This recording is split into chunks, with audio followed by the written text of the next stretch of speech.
Morning, boys and girls. It's Friday the 5th of June, 2020. Good morning to you, and welcome along to this morning's little chat show, gang. I see someone's doing recipes this morning. Someone's posted up recipes this morning, so very good. I'd like to start this morning's show with this thought.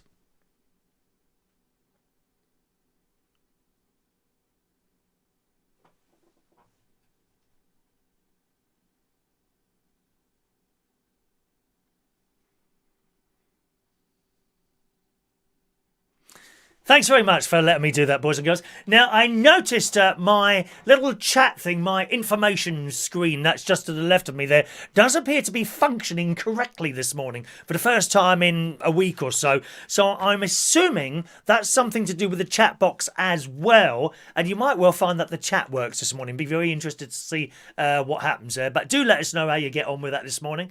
All right. So there we are. Very windy it's going to be today. Very windy in Scotland, apparently. Yes. It's always the people with the kilts that have it blown upwards. Oh, what a dreadful thing that would be. Has anyone ever worn a kilt? One or two of you have worn little skirts, haven't you, before? Yes. One or two of you have put on female clothes, haven't you, chaps? I'm sure even one or two of the ladies have put on female clothes as well. But has anyone ever worn a kilt like that? Because if you're up in Scotland, it's going to be very, very windy today. I was going to go on my bike today, but I think I'll leave it for a walk instead. Because it's not very pleasant when it's windy on a bike. Unless, of course, it's behind you and it's blasting you along, dear. Whoosh! A little bit like when you're on a plane. You know, sometimes you're on I don't know where you're going, Cyprus or wherever, and it's 4.5 hours there or whatever, and they come over to speak out. Oh, good on, ladies and gentlemen. Just to let you know, because you can't really hear what they're saying, can you? They come on the thing and say, oh, we'll be making up a lot of time today because there is a wind behind us. Sometimes I hear those and I think about that when I'm walking along myself. And often I wish there was a wind behind me to move me along a little bit quicker. As one gets older, one does get slower, as you well know. Some of you are practically inching along. You're still coming back from the shops 3 weeks ago. I can see that, loves. How's the queues getting on at the shops now, by the way? Are they still as bad as they were trying to get into the shops or something like that? I was watching something very sad this morning, actually, on the telly. I flicked over. I can't remember what they were doing on BBC Breakfast. What's the interviewing? Who was it? I think it was Naga on this morning. And I got bored listening to her this morning, so I switched over. And it was that Ben Shepherd, you know, Mr. I Love Myself, Ben Shepherd was on there with the fake smile. And they were talking to Kate Galloway.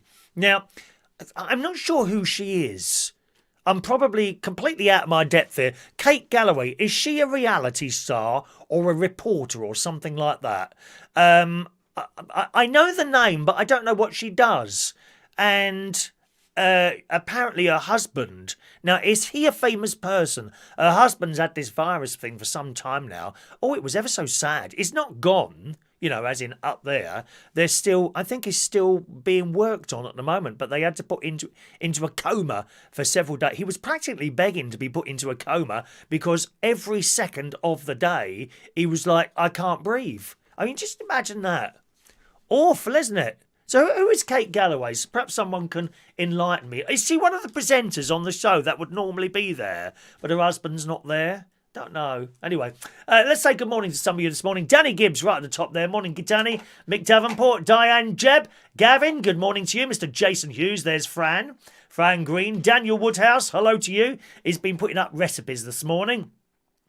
Michael Parman, good morning, Michael. Peter Wright, good morning. Mike Rees-Ponto, hello, sir.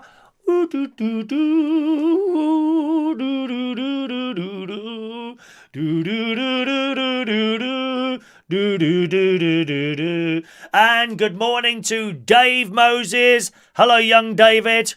All right. Hello, young David. There is Charlie Ray in the house. I hope you're not the only one watching this, Charlie. I want your mum there.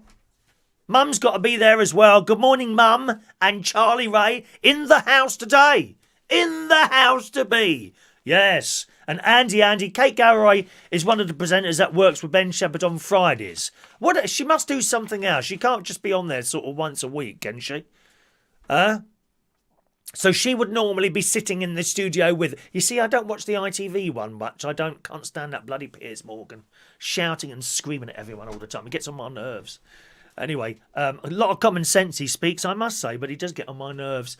Oh, that's who she is. Does she do anything else? And what about her husband? Is he involved some way in the television or something like that? Is he? I don't know. Anyway, so we'll find out if anyone else knows anything about that. 1, 2, 3. Where's my number 3? Yesterday afternoon, Ronnie had some extra eggs.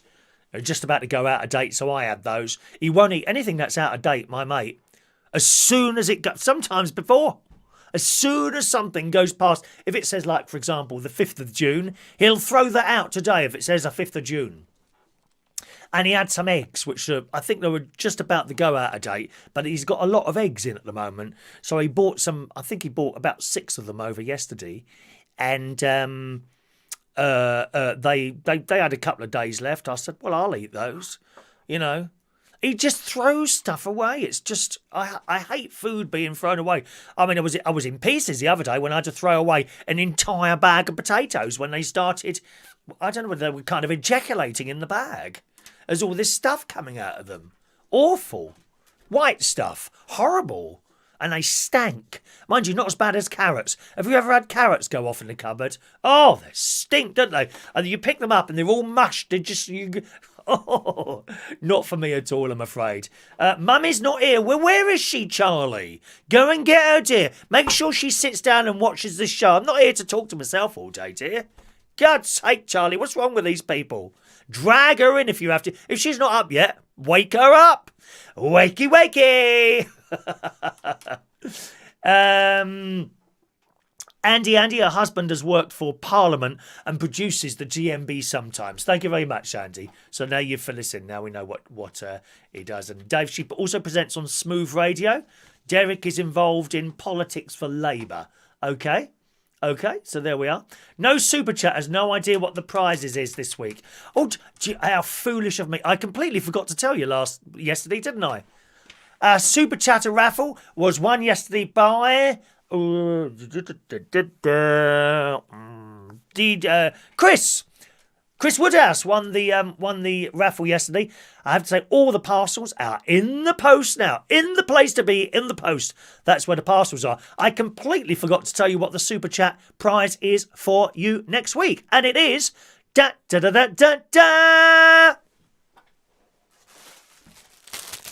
a black United Kingdom Talk t-shirt. Now, I know you're going to be disappointed. These ones do not feature a little picture of me on there. It's not really worth having then, is it really? A black, large... Well, actually, what we got?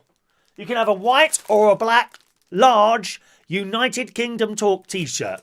That's what the Super Chatter prize is on Thursday next week. How do you get a free Super Chatter raffle ticket? They are for the people that kindly send tips. If you send a tip, £1, then I'll give you a free raffle ticket. Okay, £1 for each one, and the same with the Super Chat tickets. £1.99 for the stickers. They usually are, I think, on there. The Super Chatter stickers. Every time you send one of those, £1.99, I will give you 2 free raffle tickets. I can't sell your raffle. We don't sell raffle tickets. I only give them away free if those of you are kind enough to send some tips. All right, so that's the prize next week. A black or white United Kingdom Talk t-shirt. Practically giving the old thing away here. All right, Peter. So that's it this morning. Morning to Shania Steele, head of the Catholic Church. She's in the house as well this morning. Hello to you. Can I have a job now, says Andy. Well, I'm afraid the media job went yesterday, I think, actually. Now, who did I give the media job to? Wasn't it young Dave Moses? Yes, it was Dave Moses, head of media. So no, not yet. I don't know what we're going to do with that, my darling. The jobs just drop into my head. I don't generally think about them. I'll be doing something. You know, I might be doing a bit of gardening, going for my walk, sitting on the toilet, something like that. And a job will just drop into my head randomly. That's how this show works. Stuff just drops into my head randomly, literally. That's how it works, okay? Charlie Ray, she's at the shop. Well, that's outrageous. Good morning, Hayley. Is Hayley there? So she went out the shop knowing full well that this show is on. Well, I'm disappointed, Charlie. I'm disappointed with her. Could you tell her how disappointed I am this morning, Charlie? That your mum isn't there watching? Very, very disappointing. I mean, what if you want to do some like DIY or something like that? You need to have an adult present. And talking of DIY, I have a DIY foul video for you today, boys and girls. It's one of mine. It's one of mine. A DIY foul video. So if you want to see that, I will require some likes. Let's not be greedy today. Let's just ask for 17 likes today to see a DIY foul video and, more importantly, a pigeon. A pigeon drinking out of my bird bath. I don't know why they don't bath in it. They just drink out of it. Strange things. So if you want to see my DIY foul video as requested by Mr. Jason Hughes, I will require 17 likes this morning, okay? This looks like they fixed the whole chat thing, actually. That's working perfectly well this morning, so fingers crossed that they've done that. XL. I haven't got XL. I don't know what I've got. Do you want me to have a look? Just a minute now.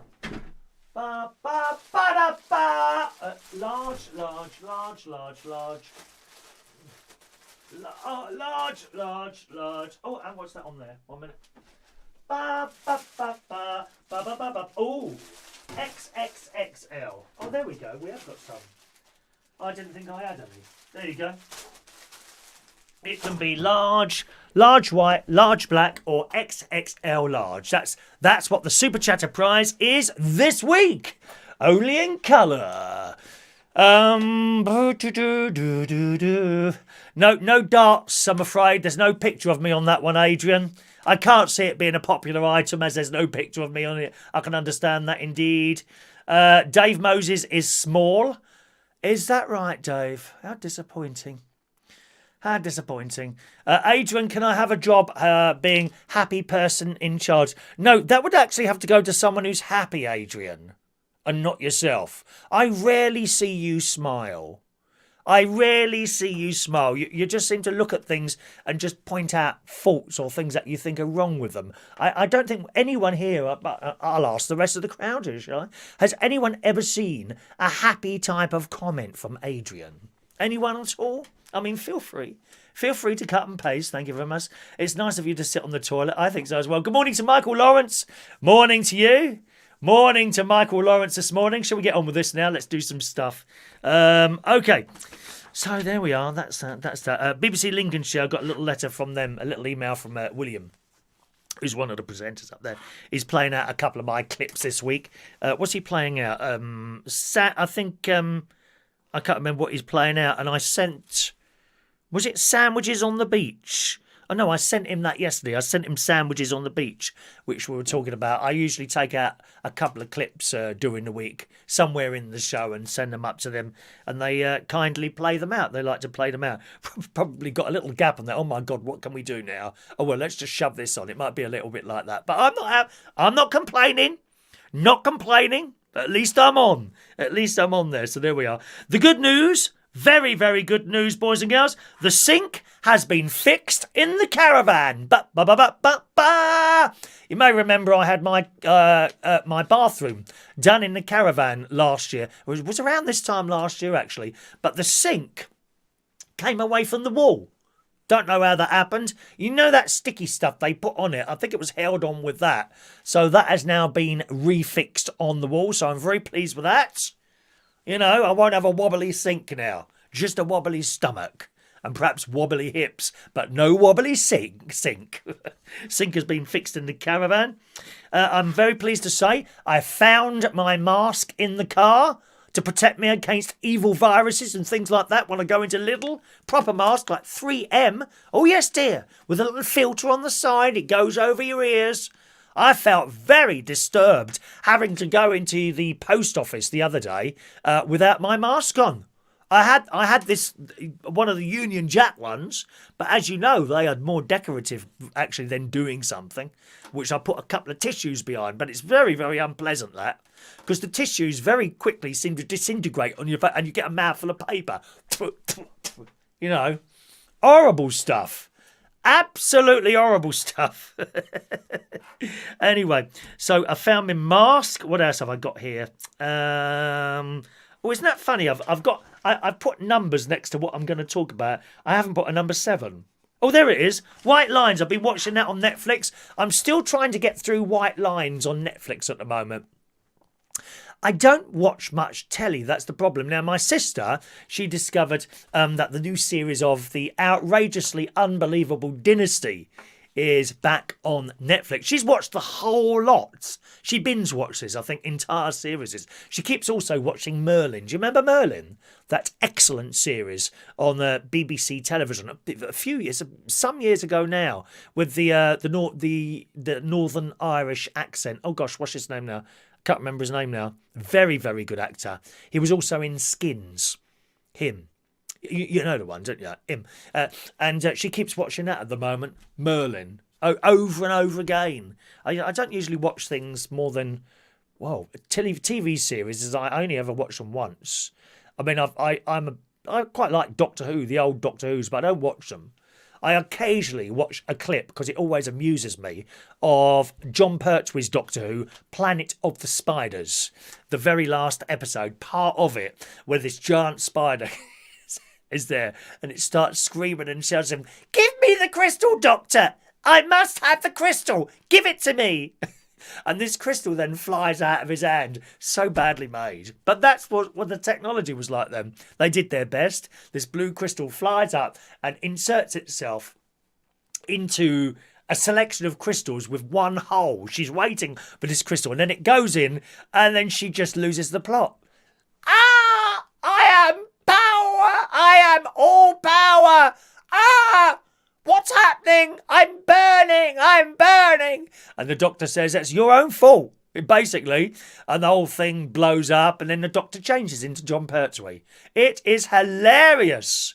If you watch the whole series, it's got lots of other little spiders, right? But they just don't look realistic at all. They look like plastic spiders quivering on a table. It's mad, isn't it? Mad, isn't it? Yes. Garry, my nephew's YouTube channel, is doing very well. He's called Scrap It Man on YouTube. Scrap It Man. And he's, subscribers are going up 150 a day at the moment. So good luck to him. Very pleased for my nephew to be doing so well. I think we've lost 8 this week, but never mind, it doesn't bother me. And the DIY foul, we need 17 likes to see my DIY foul today, boys and girls, which I have videoed for you earlier on. If you're one of those, hit the like button underneath the little picture there. That's a thumbs up button, and I'll show you those. If not, well, I'll hold it over on to tomorrow. Last night I did the quiz for tomorrow. For next Tuesday. That's all done, other than the current affairs round, which I leave till the last minute. So join us for quiz nights on Thursday at 8. Sorry, I beg your pardon. Quiz nights is on Tuesday at 8 o'clock on this channel. All right, my loves, there's no prize. It's just a little bit of fun. Some easy questions, some hard questions. Picture round. The music round, which I'm finding is getting harder now for me to do. Because I'm not a pop player of music, if you see what I mean. I just play religious hymns and things like that, which I've got in my head. I'm finding it really hard, and in particular, I'm finding it hard how to do newer songs. Because when I do the music round, I like to try and pull some old ones and some new ones out, because there are, of course, younger people there who won't know Vera Lynn Will Meet Again. Do you know what I mean? They won't know Bill Haley, Rock Around the Clock. We know them, but they don't. They want the Justin Bieber, Beyonce, things like that. And I have a real difficulty playing with them. But I did my best, so that will be on Tuesday. But I am finding it harder and harder now to do the music round. I did suggest, I did think perhaps I should just do 10 questions of hymns. How do you feel about that, Shania? Would that... Does that do it for you? Perhaps it does. I'm sure it would do. So that's the quiz done. I think that's all, really. I'm having a little bit of a program at the moment with my Chrome. My Chrome browser. For some reason, For example, there's a particular program I use and it says, if you don't want this, put a tick in a box. But the box isn't there. It's like there's bits missing off it. I thought it might be the ad blocker, so I turned that off. No, it wasn't that. That made no difference at all, except loads of ads started coming on the blooming newspaper pictures. The Daily Mail was the worst one. Oh my God, the adverts that you're trying to read a story and another advert just flashes up on your screen. It is most annoying watching that blooming Daily Mail website. That being said, we get some excellent stories off it, you see. So that's why I use it. Shania likes the idea of having the hymn round. I don't know how it would go down with the other people there, Shania. You know, they'll look, oh, not everyone's a Christian, you know. We'll get all that, won't we? People will be moaning. Probably led by Peter Paliwoda, who's managed to get up this morning. Congratulations, Peter. Wow, 9:05 at your age. What, you're 72? I thought older people got up earlier and earlier. I was having this discussion the other day with, I think it was Adrian Just. Adrian Just on Facebook. He was a big radio person, and I think he was saying he has trouble sleeping. And I went on there and I said, I think it's something to do as you get older. You see, I'm certainly not sleeping as much as I used to. I'm now getting up at 7:15 in the morning. I do have the alarm set for 7:15 to come and do this. That's what time I get up to get ready, have a little bit of breakfast and do all this. That's what time I get up, 7:15 before I come in here, and I'll go through till about 3:30. Then I'll have about an hour and a half sleep. And then I get up again and I'm up till about 12 or 1 in the morning. You know. But I don't feel tired. I don't feel, I've only had so many hours sleep. Definitely, you seem to sleep longer as you get older. If there's anyone here who's sort of over 55 perhaps, how are you sleeping? Do you sleep long hours like that? There he is. I'm up moaning. Do leave the current affairs round late for personal reasons. What do you mean? I don't get that. Don't know what that is. Can we name the flamingos on the backdrop? If you want to. What if you want to name a flamingo on the backdrop floor? I don't know. Oh, how funny. Let's have a look. Adrian. Oh, I've lost it now. Adrian, you do such a voiceover of those creepy crawly spiders from Doctor Who. Have you given a thought to take part as a queen spider? The queen spider. We love the queen spider on Planet of the Spiders. How old is that? I think it was 1970. It was a late 70s one, that one, wasn't it? Or early 80s. I think it was late 70s, that particular one. Doctor Who, Planet of the Spiders. They did have some spiders more recently, a couple of years ago, but they were nothing like those ones that Tom Pertwee had to deal with. The ones they used recently were realistic and they were just boring. No, we like the ones that look completely fake. I think Pinky and Perky are behind us there. That's what Mick is suggesting there. Pinky and Perky on the flamingo side of things. All right, good morning to Colin K there. All right. Sandwiches. Now, I picked this up, Andy, who's with us today. I picked this up from Andy's Facebook page this morning. So I thought we'd do that. British people will put anything in a sandwich. Is there anything what do you put in your sandwich? And in particular, have you got anything unusual that you put in a sandwich? Before we get sort of slightly onto that, I have to say, I was watching... It was either a YouTube or a TikTok, and it was possibly Vietnam or... I don't think it was Thailand. It was Vietnam or China's. I think it was one of those two. Unusual things that people eat. And there were the most things there. My God, that this woman tries. Young girl. Loads of people watch her little channel doing a bit eating stuff. And there was stuff like, fried spiders and scorpions. And she put these things into her mouth.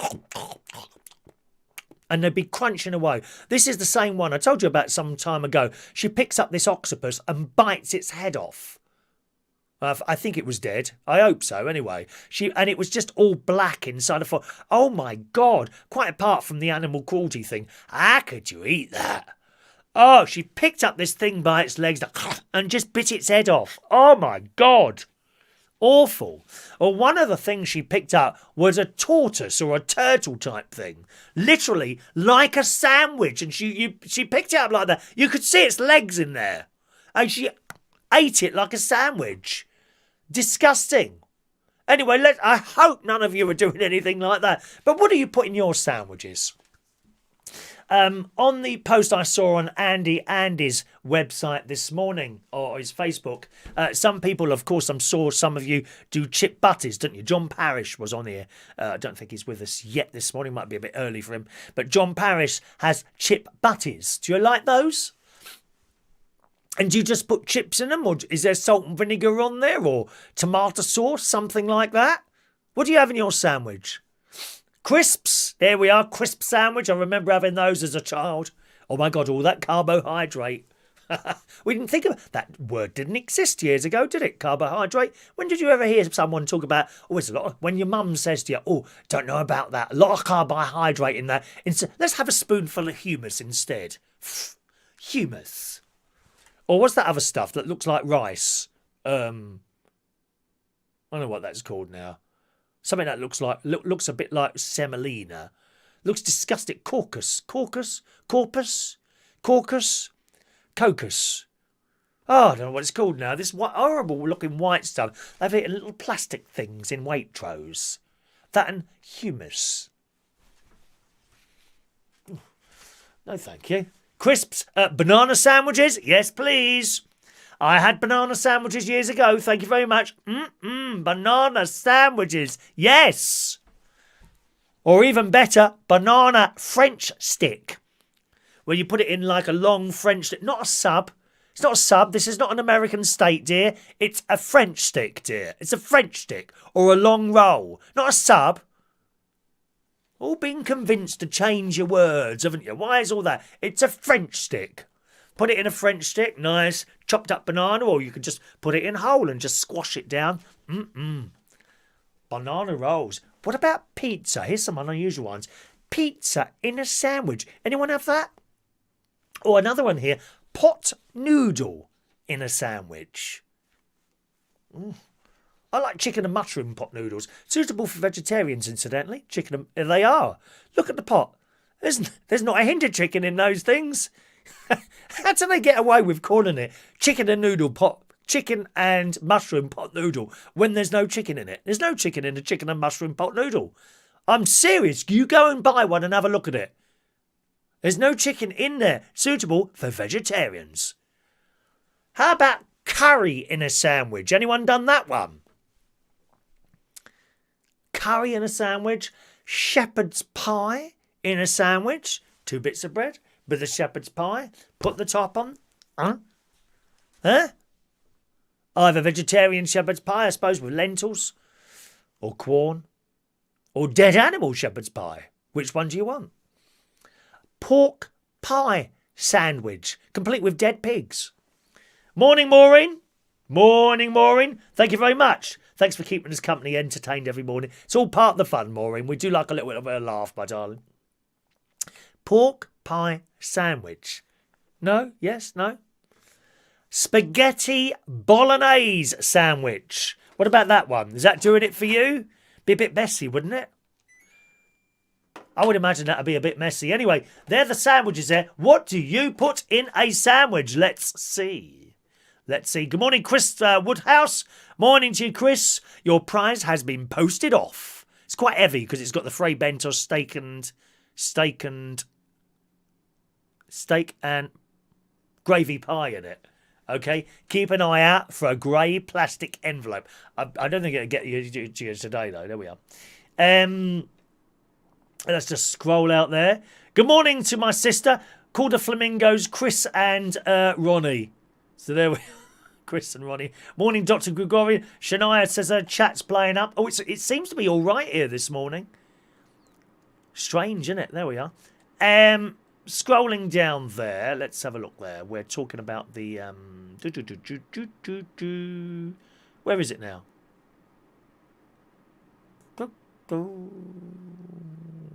There we are. Dr. Gregorian, not sure in a sandwich, but I started adding honey to my food.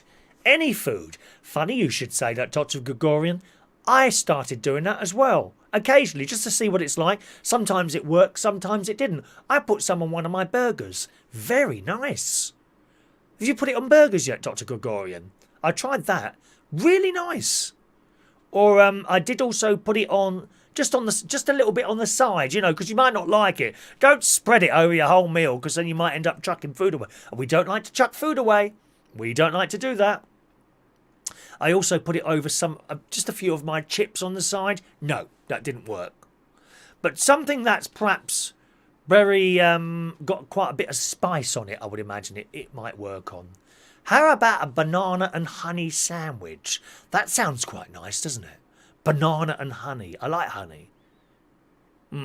I do have it. Sometimes I'll have it on. I tell you what, I used to have it on my bran flakes. Yeah, I don't eat them anymore, but I used to have bran flakes in the morning for breakfast. Bit of honey over that. Lovely.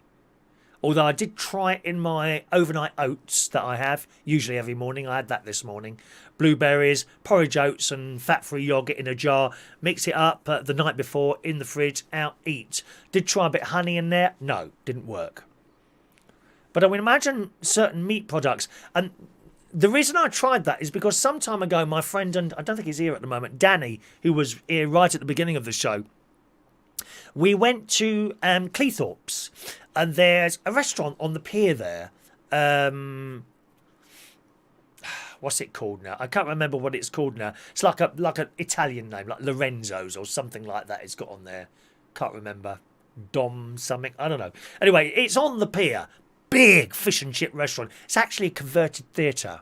Oh, it's fantastic in there, and they really know what they're doing. All the girls and boys serving you, they're all dressed up, in little bow ties and white shirts and black trousers. Really well done. Not expensive. Anyway, so I ordered halloumi and chips. This is like, battered halloumi and chips. So it came, and I didn't notice at first, but I started eating it, and I thought, they've put something on this. I quite like this. Maybe I'm just tasting something that's not there. Anyway, my mate Danny says to me that he said, "Can you taste honey on this?" I said, "Yeah, that's it, isn't it? Someone's put honey on this." He said, "Do you like it?" I said, "Yes, I do." It was really nice. So if you ever had battered halloumi somewhere, or perhaps you do it yourself, try a bit of honey on that. Don't put it on the chips. Don't put it on the chips. Just put it over the battered halloumi. Oh, it's delicious. That might be something to have. Battered halloumi in a sandwich. That sound all right to you? Morning, Rachel. Hello, Rachel. Peter Paliwoda, I like a Fray Bentos pie sandwich. Really? Okay. I hope you take it out of the tin first, Peter. You damage your teeth. Or you could just take your teeth out because you're of that age, aren't you, my darling? Eh?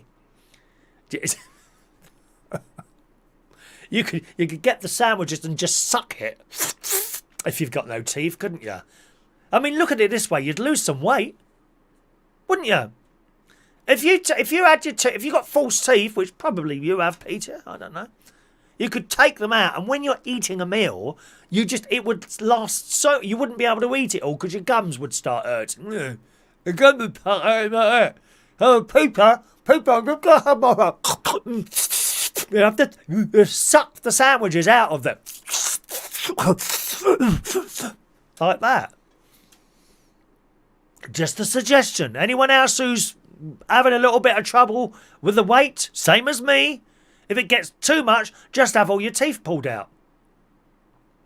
On that film, that TV series at the moment I'm watching, White Lines, which is about Ibiza and kind of, it's a bit like drug wars on there, and young people over there taking, this is back in the 90s I think, young people over there taking drugs and getting drunk and sleeping with each other and all that business. That's basically it. And two families that have kind of a little bit at war, although that's not the whole picture. It's about this big DJ called Axel. He's called Axel, and he goes over there and makes nightclubs and things like that. It's very good. And he has a row with someone, and they both give the other one something to do, some challenge to do. And the challenge given to him was to pull out one of his teeth with pliers, and he does it. Oh, it's awful. Pull out your own tooth, and he gets it like that.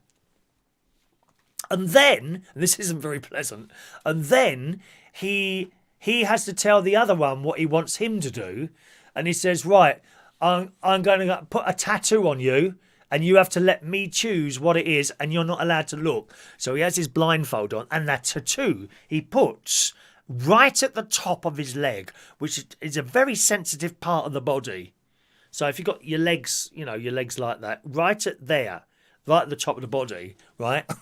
Do you know what dare I say this? Do you know what he does? Do you know what the tattoo is? It's a tattoo of the lad's mother, okay, pointing upwards, to the part. And the tattoo says, "This is for you, Mum." Isn't that awful? But he pulls out his tooth with pliers. Yeah, maybe he wants to lose weight. Same as some of us. You'd just suck away on that sandwich, wouldn't you? So give that a go, White Lines. I think you'll enjoy that on the television. Andy, cheese and chocolate spread is really lovely on a nice slice of crusty bread. Because they do that cheese... I did see it for some time. The Philadelphia chocolate cheese. I saw that some years ago. I don't know if they're still doing that. I tried some. It's quite nice. Very nice. Morning to Adam the plumber. Hello, Adam. Have you got your fridge magnet? You might get that this morning. If not, I would guess it'll be Monday. It did go off yesterday. Adam the plumber. Adam the plumber won the raffle on Monday. Morning to, there's Christopher Woodhouse. We've said hello to you. Fran Green, cheese and onion crisp sandwich like Fran likes. Yes, I could be having some of that. I get the crisps. I am having a few crisps at the moment. I buy the own brand ones from either Lidl or Aldi. I'm going to Lidl a lot at the moment because Aldi is always seems to be very busy in there, much busier than Lidl is. Because where Lidl is, it's a smaller sort of villagey town type place, whereas Aldi's right near me, and it always seems to be queuing outside there, always. Or they've got a new traffic light system outside it. Honestly, I was walking past it to the post box yesterday. And I noticed new lights outside Aldi. Like on the front entrance, there's a red and green light now. We got traffic lights now to go into supermarkets. You couldn't make it up, could you? Oh, has someone sent in a super chat? Oh, look. Oh, someone sent in a super chat. Who was that then? I've just noticed that pop up there. That was a bit late coming up there. Except... That's strange. Can't see it. How strange. Oh, there it is. Mick Davenport. Can I have a Manilow song, please? Are you for real? You want a Manilow song this morning? Mick Davenport, let me give you two free raffle tickets. He wants a Manilow song this morning. Are you sure, Mick? Well, if you request that, I'm very surprised. Very surprised. Hang on. There we are, Mick Davenport. Two free raffle tickets for you, young Mick. Davenport. He might win one. We got T-shirts we're doing this week. We're doing T-shirts for the Super Chatter raffle this week, okay? 4:30 and 4:31. There we are. There's our T-shirt. Large or white. Large black or white, or XX XL black. Okay? That's what the prize will be on the Super Chatters raffle today. Yes, you can have a Manilow song. What would you like, dear? What would you like? You can have a Manilow song. Let me just scroll up and do some of these sandwich things here. Oh, salad cream sandwiches. Oh, no, Mike. No, Mike Responto's salad cream sandwiches, not for me, I'm afraid. Adam likes scrambled egg and ham sandwich. Yeah, that's not quite correct though, is it, Adam? It's scrambled egg and dead animal, darling. Dead animal. Remember what you're eating. Don't make it all pretty by using the word meat or a nice piece of pork. It's dead animal. I keep telling you, dear. Dead animal sandwich. Gavin likes mashed potato sandwiches. Oh no, Gavin. No. That's wrong. Colin, is it your birthday today, Colin? Just a moment now. Of course, you're not on my thing. Is it your birthday today, Colin? I see you're saying thank you for the birthday messages. Or have we done that already? Tell me, come back to me, Colin. I might have missed that message. There's too many. I can't see them all. They just move too quickly. Dave says his favourite biscuit is a hobnob. What about a hobnob sandwich? Is that appealing to you, Dave Moses? Where you open your bread and you just put hobnobs in it? Be quite a nice thing, wouldn't it?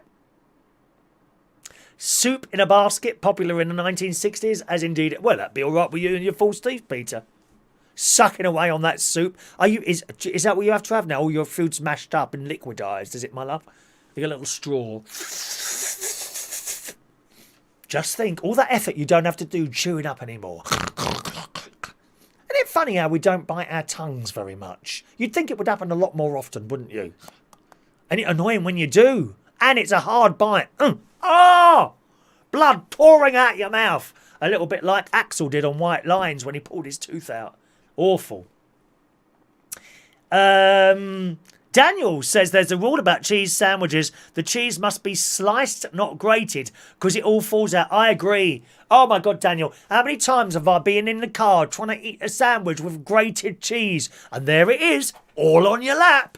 Or worse than that, on the chair. And you can't get it off, can you? Because it's like a greasy thing. I've got a banana mark on my chair at the moment. I left a banana in... Oh, it's ages ago now. It was in the summer. Last summer. I left a banana and I went back out into the car and it had melted into the seat. Can't get it out. Looks like a wee mark. Doesn't smell of wee, though. It smells of banana. It's not too pleasant. Not too unpleasant, to be honest. Marmite and mayonnaise for Mike Rees-Ponto. There's something very wrong with you, Mike. Is this like a Portsmouth thing? Is that what they do down there? Marmite and mayonnaise, no. Honey roast ham, no Peter, dead animal. Honey roast dead animal, that's what you have in yours. No, there's no limit on comments on YouTube, I'm sure there isn't. Banana and honey, yeah, Dr. Gregorian's liking the side of that. Adam's back on the slimming world. Good luck with that, my friend. Charlie Ray, pot noodles. He has one, look. Charlie Ray. Charlie's 9, incidentally. He puts pot noodles in his sandwich.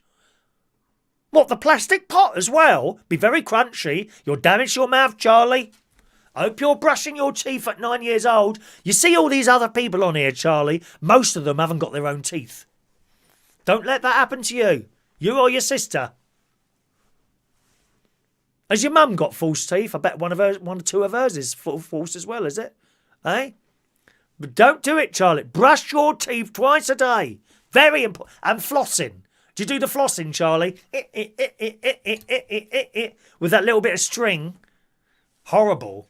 If you haven't done it for ages and ages and you do it, and then the floss smells really awful. Brush your teeth. Dan has had a camel sandwich when he was in Bahrain.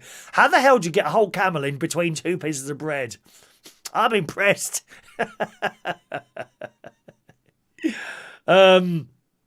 Mandy says she'd take the Marmite but not the mayonnaise. It's not sounding very nice, that, is it at all, really?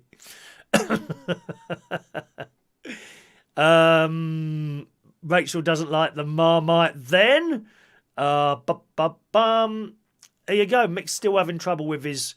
Mick, are you on a computer or a device, Mick? I'm wondering, it might be something to do with your browser. Try another browser if you're on a computer. I'm having trouble with my Chrome at the moment. I don't know why, but I've been having trouble with this for about a week now. It seems to be working perfectly today. So I don't know that one. Right, so let's just scroll down there. Very good morning to Ryan Ryu. Something like that, is it? Okay, I can't say that name. Dave's going to the dentist at 2:30. Are you scared, Dave? Are you scared? Now, are you a nervous dentist type person, Dave, or do you quite happily sit there while they drill away into your teeth? And then the first thing that you get in there, oh, hello, Dave, do come and sit down. And I bet he'll have all masks and things like that on now. Coronavirus, watch out. Are you allowed to take your mask off when you're in the doctor's, incidentally? How does that work? Or the dentist? Do they have just you have to move your mask up just a little bit so that when he's doing the rusty nail bit, you know the rusty nail bit? Okay, just going to check your teeth. And he talks to the nurse, doesn't he? Okay, number 18, gets the rusty nail and starts poking it, doesn't he? Number 17, number 16, number 16, number 16, yeah, number 16, number 15, the rusty nail in the mouth. The only pain I seem to get, I've had no fillings for ages. I mean, I've told the story so many times. When I was going to a private dentist, every single time there was work to be done. Must have been spending £800 a year, seriously, at private dentists. Since I went back to the NHS one about 10 years ago, nothing.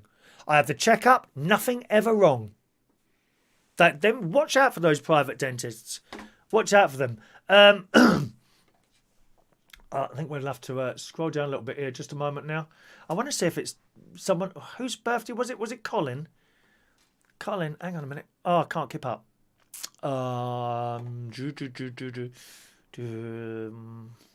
Morning, Tony King. Was it Colin? Where's Colin now? I can't see a message from Colin there. Oh, there he is. Colin. Colin is 47 today. Okay, Colin, you get special treatment, of course, because it's your birthday and you're with us live on your birthday. So here we go.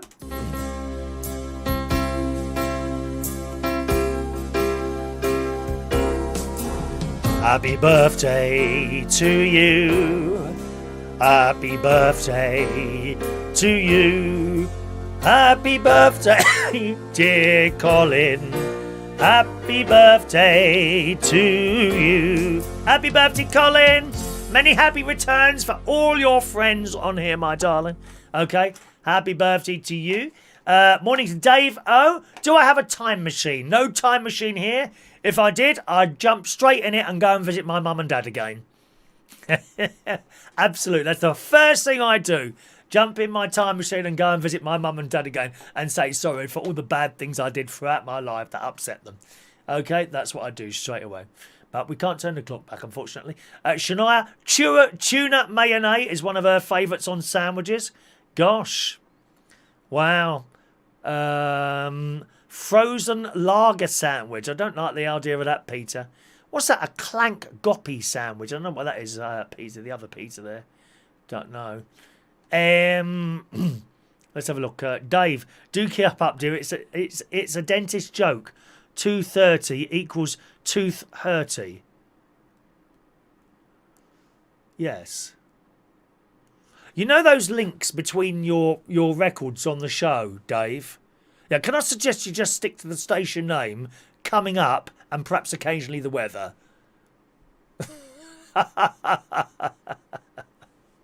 All right. So there's the sandwiches. Here's a story here. Oh, how are we doing on the likes this morning? How are we doing on the likes so far? We got 15 likes, and I'll show you my DIY foul this from yesterday.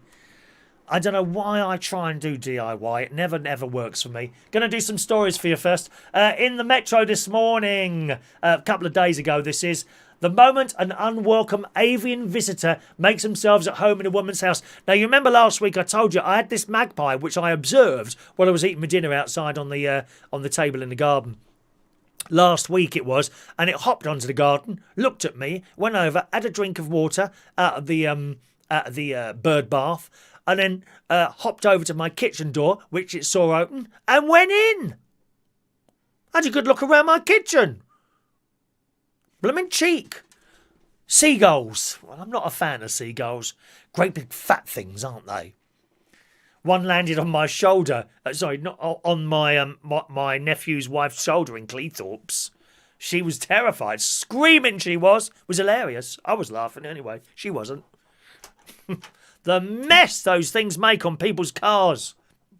Well, video footage shows a seagull waltzing through someone's home in Brighton. Through the living room as seemingly terrified tenants, Natalie and Charlotte, scream at it to leave. The bird is seen waddling around to cries of "get out" before it flies across the living room, appearing to head towards the garden door. But it then takes a detour to the kitchen counter and begins to gag. Have you seen a cat doing that before? Have you seen a cat gagging? Like that. Well, this seagull was doing it, and it was then sick on the work surface. It then flies into the garden before eventually being shooed away from the scene. How awful. It's a poor old cow. So this seagull chucked up all over her kitchen work surface. She said, "Our whole house is white, so we thought it would just walk into the toilet or something like that. We were following it about because I was worried it would steal my Love Island water bottle." Oh, God. Have you seen how much a Love Island water bottle is? What? Why do people buy it? Well, I could ask the same with the why you buy these things. I don't understand why you'd want to spend a small fortune on a Love Island water bottle. I mean, is it as boring as watching the programme at all? They're very pretty to look at, I'll give you that. But there's no entertainment. At least there isn't for me. Oh, what did she say about me? Come on, I want to talk to you. Oh, why is she nicking that bloke from me? Oh, it's awful. They call that entertainment. Dave Moses, perhaps you can see the entertainment value in that. It is aimed at your age group. Oh, dear. Recruitment worker from Brighton said her housemate was sick herself after seeing the grim, gloopy, rice-like vomit left by Stephen Seagull. She explained, "We were on Zoom to our friends doing a quiz when it just walked in. It's always staring at us from the fence in the garden. Maybe it wanted to be friends." What an awful woman. She clearly has got something against seagulls. Well, I think someone should form a left-wing group immediately on Facebook there. This woman has obviously got a seagull phobia. And we must immediately go round to her house with placards and stand outside. Seagulls have rights. While sticking to themselves against a lamppost somewhere or something like that. I think that would be an excellent idea. And when she comes out, we must, let me think, S for seagulls, S. I know what we can do. What we can do, sick for seagulls, sick for seagulls. So when she comes through our window, we all chuck up on the pavement, like that. Sick for seagulls. We've got boo for Boris. We'll have sick for seagulls. Anyone who's got anything against seagulls in future, we'll go out their house with placards, like yesterday. We were saying about yesterday. People who've got something against the coronavirus. Awful. Coronavirus has rights. It has a right to live. Seagulls have rights as well to walk into your house at will. And if you have a seagull phobia, then a left-wing group will be turning up to your house, advertised on tweetings and Facebooks. And we will go round your house and at the moment, sick for seagulls. Oh, you'll be sick outside their house. Thank you very much. I think that's an excellent idea.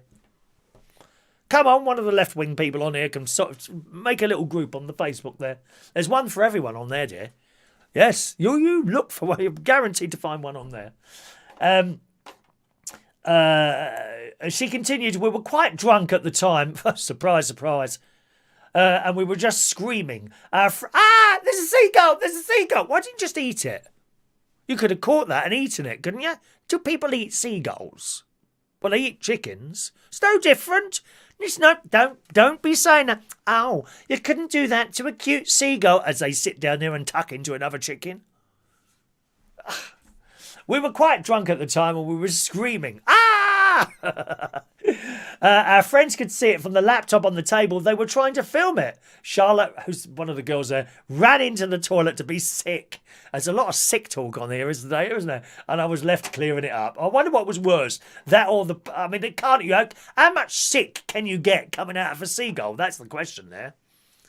Eh? Can you get much sick out of there? Mick wants Mandy. Okay. Mandy... That's our song today. We don't do songs for nothing. They're extras. The show is free. Everything is free. It's like having a computer game. You know, you've got that optional extra that you have to pay for. That's the song. And Mick has decided to have a song for himself this morning. So you'll be getting that. Don't worry. All right, Colin, have a lovely day. Morning to Terry H, who's very late this morning. Mandy, Terry's late, darling. Can you deal with him, please, my love? Thank you. Do try and keep up, dear Terry. I know it's a bit early for you, like 20 to 10 in the morning, for God's sake. You used to be such a nice boy, always there when we had our one show a week on a Saturday morning. Now we don't see you for years, and you turn up. God's sake, are you off this week from holiday? Are you still working for the gas board? British Gas, it's you we answer to. Oh no, that was British Telecom, wasn't it? Anyway, Chris says, did she have chips? I don't know. Of course I'm old enough to remember Magpie Peter Palawoda. Magpie. Yeah. 1 for sorrow and 2 for joy. 3 for a girl and 4 for a boy. 5 for silver and 6 for gold. 7 for a secret never to be told. Magpie. With Tommy Boyd, who I worked with actually at Play Radio some time ago. He's a lovely man. Tommy Boyd. He contacted me to do a show on this online radio station called Play Radio. Play Talk was the name of the station. And I had to go down, it was somewhere near Bournemouth. Somewhere down the end of the M3. I can't remember exactly where it was now. But, I went down there and did a show and I met him. I was such a lovely man. Really, really nice person, Tommy Boyd. And who else was on Magpie? Mick Robertson. And who was the woman? Sue something, wasn't it? Was it Sue something? Sue Robson, possibly, something like that. Who was the woman who used to present Magpie? It was kind of, the ITV's version of Blue Peter. It wasn't as good as Blue Peter, but, they did it was all right. Oh, we've got another super chat there. Who's that from there? Christopher Woodhouse. Oh, thank you, Chris. You want one of those T-shirts, Christopher? Oh, I've just dropped my pen. Thank you, Chris. Let me give you 5 free raffle tickets, Chris. Free raffle tickets for young Christopher this morning. 432 to 436. That sounds like 432 to 436. There's hits coming down, and we're ready to roll. Chris Wood. Can I put you down as Chris Wood to save time on writing them out? Is that all right, Chris? There you go, Chris. Chris is up for winning the T-shirt this week. That's next Thursday, the T-shirt thing, okay? Chris Wood. There you are, Chris. Here are your free raffle tickets. 432 to 436. Let me put those in there for you, Chrissy baby. Thank you, Christopher. Incidentally, Chris Woodhouse is DJ Chris from the karaoke, those of you that were wondering. Yes, all right. Can't remember what my favourite song of yours is now. I've got a favourite of yours. Can you remember what it is, Chris? I have told you before. I haven't seen you for so long now. iPads and iPhones are the ones that are having the chat problems, are they? Okay, maybe it's just waiting for an update there, Mick. Perhaps, have you done an update on your phone recently? Maybe that's what it is there. That might be what it is there. Just scrolling down there. Shania's on an iPhone. She has problem. So it looks like it's an iPhone thing there. Okay. But he doesn't have a problem on anyone else's chat box. What, only this channel? Is that what you're saying there, Michael? Well, I don't know then. I really don't know. Rachel's got Android. No trouble for her. I don't know. Dave, stop being racist to seagulls. I'm not being racist to seagulls. I'll have you know, I'm on their side, David.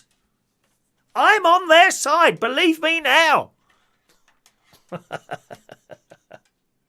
A United Kingdom talk hot water bottle with a picture of you so we can take it to bed with us. Do you know what, Mike? I think a lot of people would like to take me to bed with them, to be honest.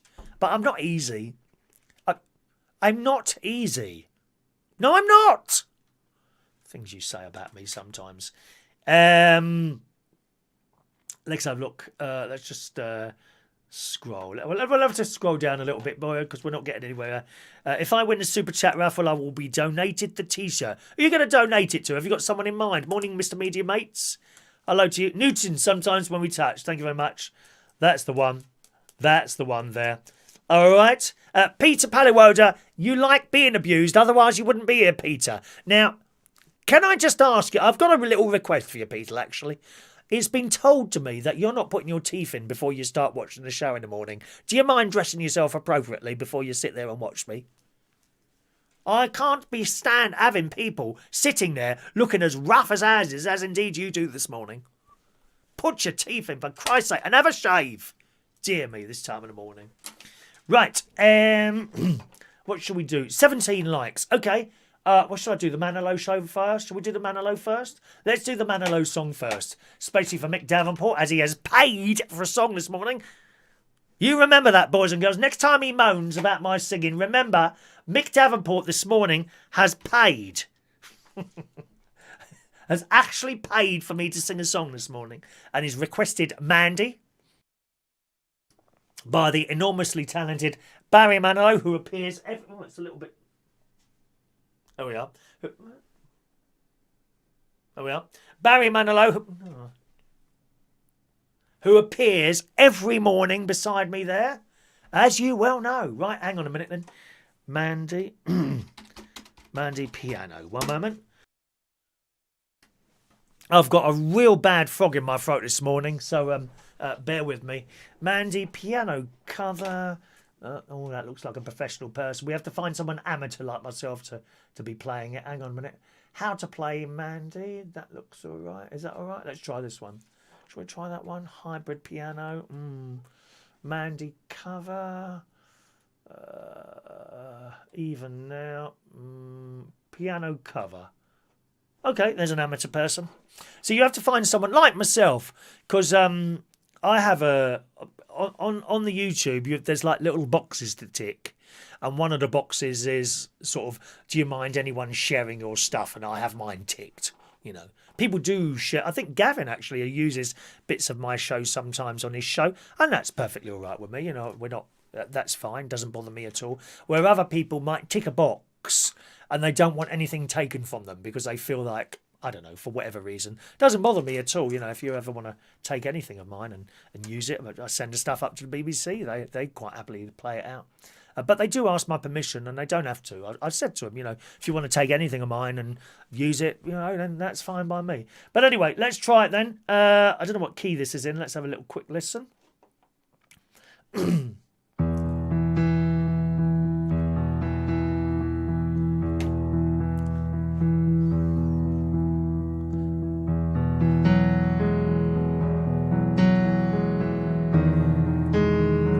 Yeah, that sounds about right. Okay, now let me get my lyrics up.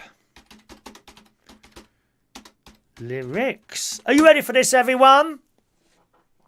Don't be disappearing just because I'm singing. I don't know how he's going to play this. It looks like similar to myself. He's not using music. So let's give this a go, shall we?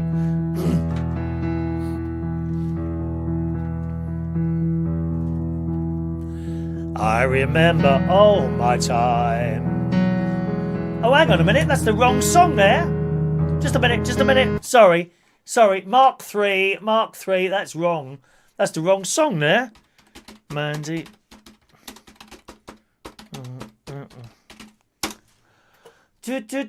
Someone's put completely the wrong lyrics up there. Genius lyrics. Is that them? Can we use that now? Mandy Barrett. Yeah, there we go. There we go. Round 3. Here we go. Third time lucky.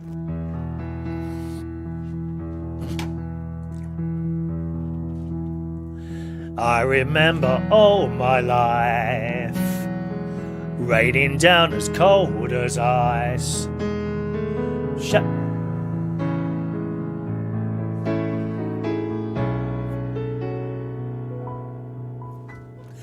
I remember all my life raining down as cold as ice.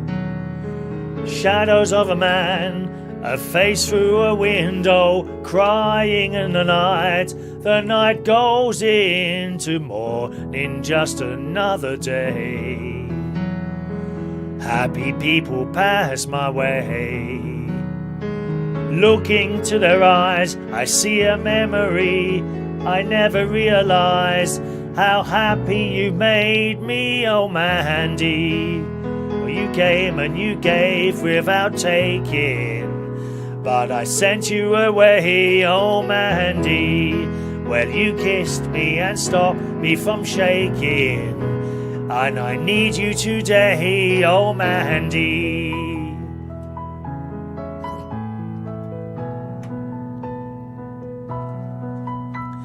I'm standing on the edge of time. I've walked away when love was mine. Caught up in a world of uphill climbing. The tears are in my mind and nothing is rhyming, oh Mandy. Well, you came and you gave without taking, but I sent you away, oh Mandy. Well, you kissed me and stopped me from shaking, and I need you today, oh Mandy.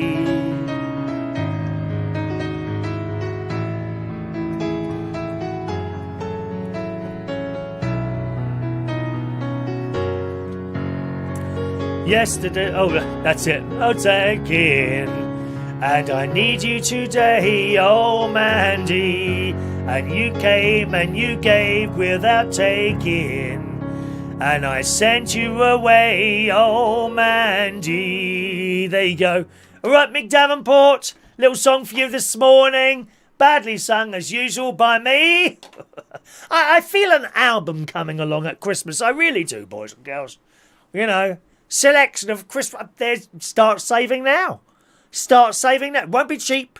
I told you at the beginning of the show, I'm not cheap, my darling. There we are.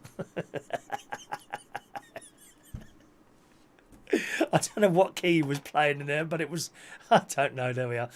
Mike Reesponto has made an MP3 copy of one of your instrumental jingles you played in the Picture Round on Tuesday night. You just use what you want there. Use what you want there. Karaoke time, Chris. Karaoke. Dear, that's unprofessional. Unprofessional singer. Hadn't you noticed? Professional singer. Rude. Dr. Gregorian reckons you should ask for a refund now, Mick. I don't know about that. Refund. We can't. Do you know, the funny thing is, with the super chats, we can't make sure you're always happy to send one, because there is no way. YouTube does not have a way of sending that back, because immediately they take 30% of it. You know that. You've signed up to that. You know what I mean? They take 30% of it. There's no actual way of returning a super chat, believe it or not. There isn't. There is a PayPal. You can do it on PayPal. You can return that. But even then, I think someone said I sent them back a PayPal. Now, what was that for? Oh, it was a bag. Someone ordered a bag. I can't remember who it was now. Someone ordered a bag and we couldn't get them anymore. We literally couldn't get them anymore. So I had to refund it. Refunded, what was it, £10? 15? I can't remember now. Refunded the money and it came back to them minus something like 47 pence. And yet, when they sent the £10 or whatever it was, that wasn't minus 47 pence to me. It was when it was returned. So I don't know how that works, really. But there we go. You know, they make up their own rules. Electric bikes. Chris Woodhouse has actually got an electric bike. Lovely. Very fast. Some of them are faster than others. I think he's came from China. right? And they're supposed to be restricted to 15 mile an hour, and indeed his is, but there's a button on it which takes off the restriction. Mind you, it's no different really to having a car, is it? That can do 200 mile an hour when you know you're only allowed to do 70. But there's an article in the Daily Mail this morning written by someone who's tried one out, and he says, as I sailed past the bloke on the racing bike, I felt slightly guilty. Would you like an electric bike? Or maybe you've got one, have you? Have you got an electric bike, or would you like one perhaps? He says, as I was heading uphill on a folding bike with BMX-sized wheels and barely breaking a sweat, meanwhile, my lycra-clad fellow cyclist was puffing away to travel at a far slower pace. Oh, how wonderful. Get your own back on those lycra-clad idiots. You know, the ones with the hats on and the serious face. They never smile, do they? You know the ones, they jump the traffic lights, those ones. Get your own back by getting an electric bike and tear past them. Bye-bye. To ease my conscience, I gently let go of the button I'd been pressing to give me a turbo boost up the hill. And I went back to just the standard level of assistance the electric bike was giving me. Because there's different buttons on there, you see. I think it's 3 speeds. There's no assistance at all. Then there's assistance, which gives you a bit of power, but you still have to pedal. And then there's electric only, where it will just go on its own. You haven't got to do anything. Which kind of, I think, defeats the point of actually having a bike. Although, perhaps this is where London wants to go, and the cities.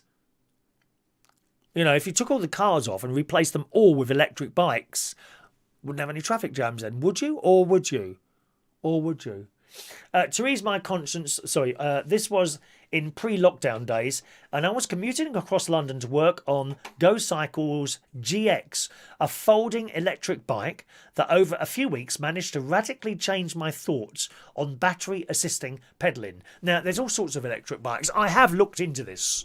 I've looked into these. There are ones with small wheels, and there's ones with like normal, what I would call normal size wheels, like I've got on my bike. Some of them got small wheels, and they fold up. Very good. He says, until March, on average, I'd cycled the 8 mile from my home in North London to the This Is Money offices in Kensington High Street. This is part of the Daily Mail. At least 4 out of 5 days a week I went there all year round for the last 14 years.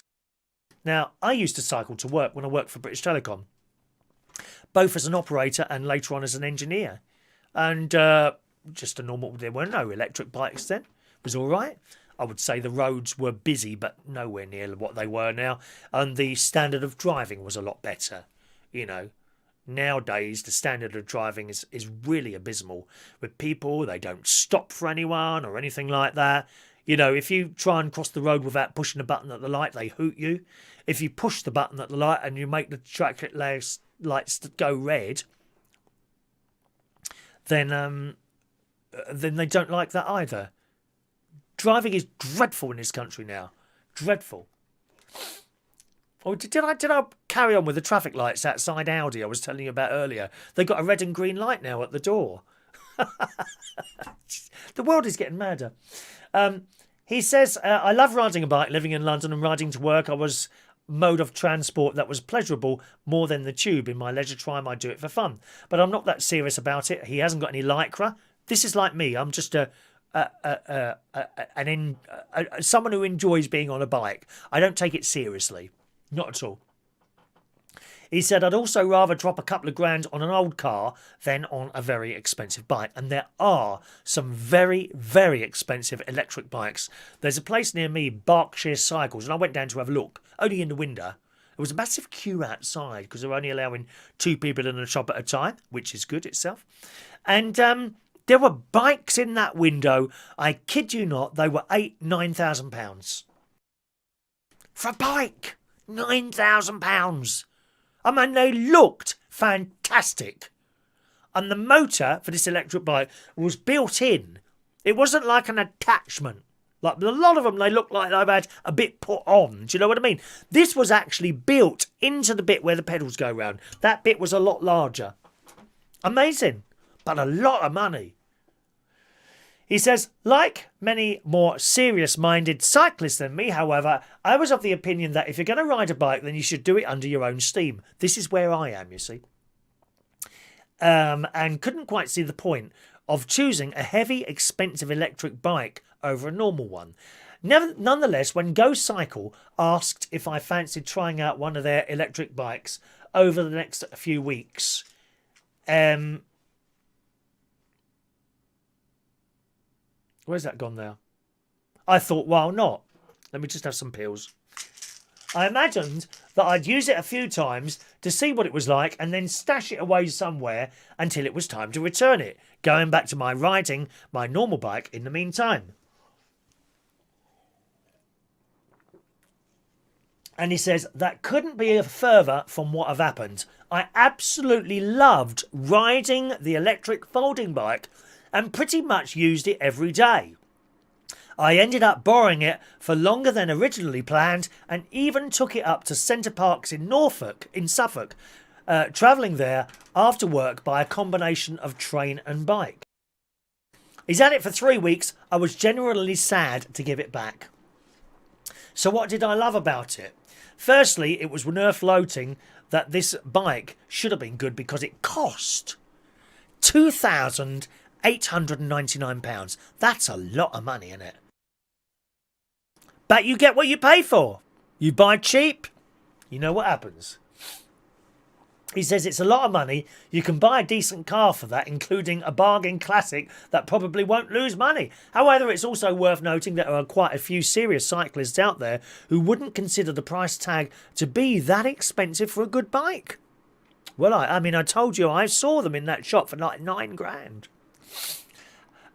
He said they would also probably look at a GX and think that won't get much enjoyment out of riding that. It's a folding bike, hinged in the middle, and while it looks considerably more space age than a Brompton bike, it's got that gawky long saddle post and handlebar thing going on, which doesn't shout a nimble ride. You see, I don't like the small ones there. But it goes on to describe the bike and how much it weighs, and he absolutely loved it. He says it's a game changer. He thinks e-bikes could be a game changer. They are unlikely to ever get the serious cyclists to swap to them, but that's not the point. The e-bike is better suited to those who wouldn't otherwise cycle, whether because the feeler journey is too long or hard or the hill is too steep. I've got to say, I've taken my bike recently over the forest because we're allowed to go back over in Swindley Forest now. The hills, my God, I find difficult. There was one particular hill I had to get up and push it up. But, you know, up in Lincolnshire, of course, it's all flat.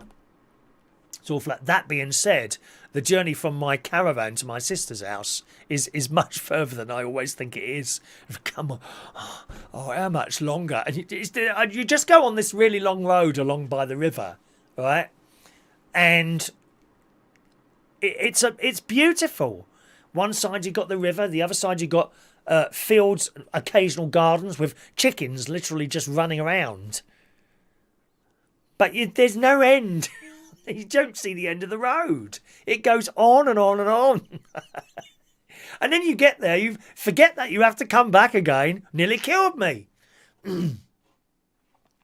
He says an electric bike removes the problems of the hill being too steep or you think it's going to be a little bit too far. If you get a folding one, whether at the top end from Go Cycle or considerably cheaper from some other manufacturers, including the Decathlon's bike, which still is 750 quid, it can remove the need to drive to work or station, get on a pack tube or even use public transport at all. And if you go on the sort of, you know, the flick switch where it's... where it just helps you rather than does the whole journey yourself, then it must be doing you some good.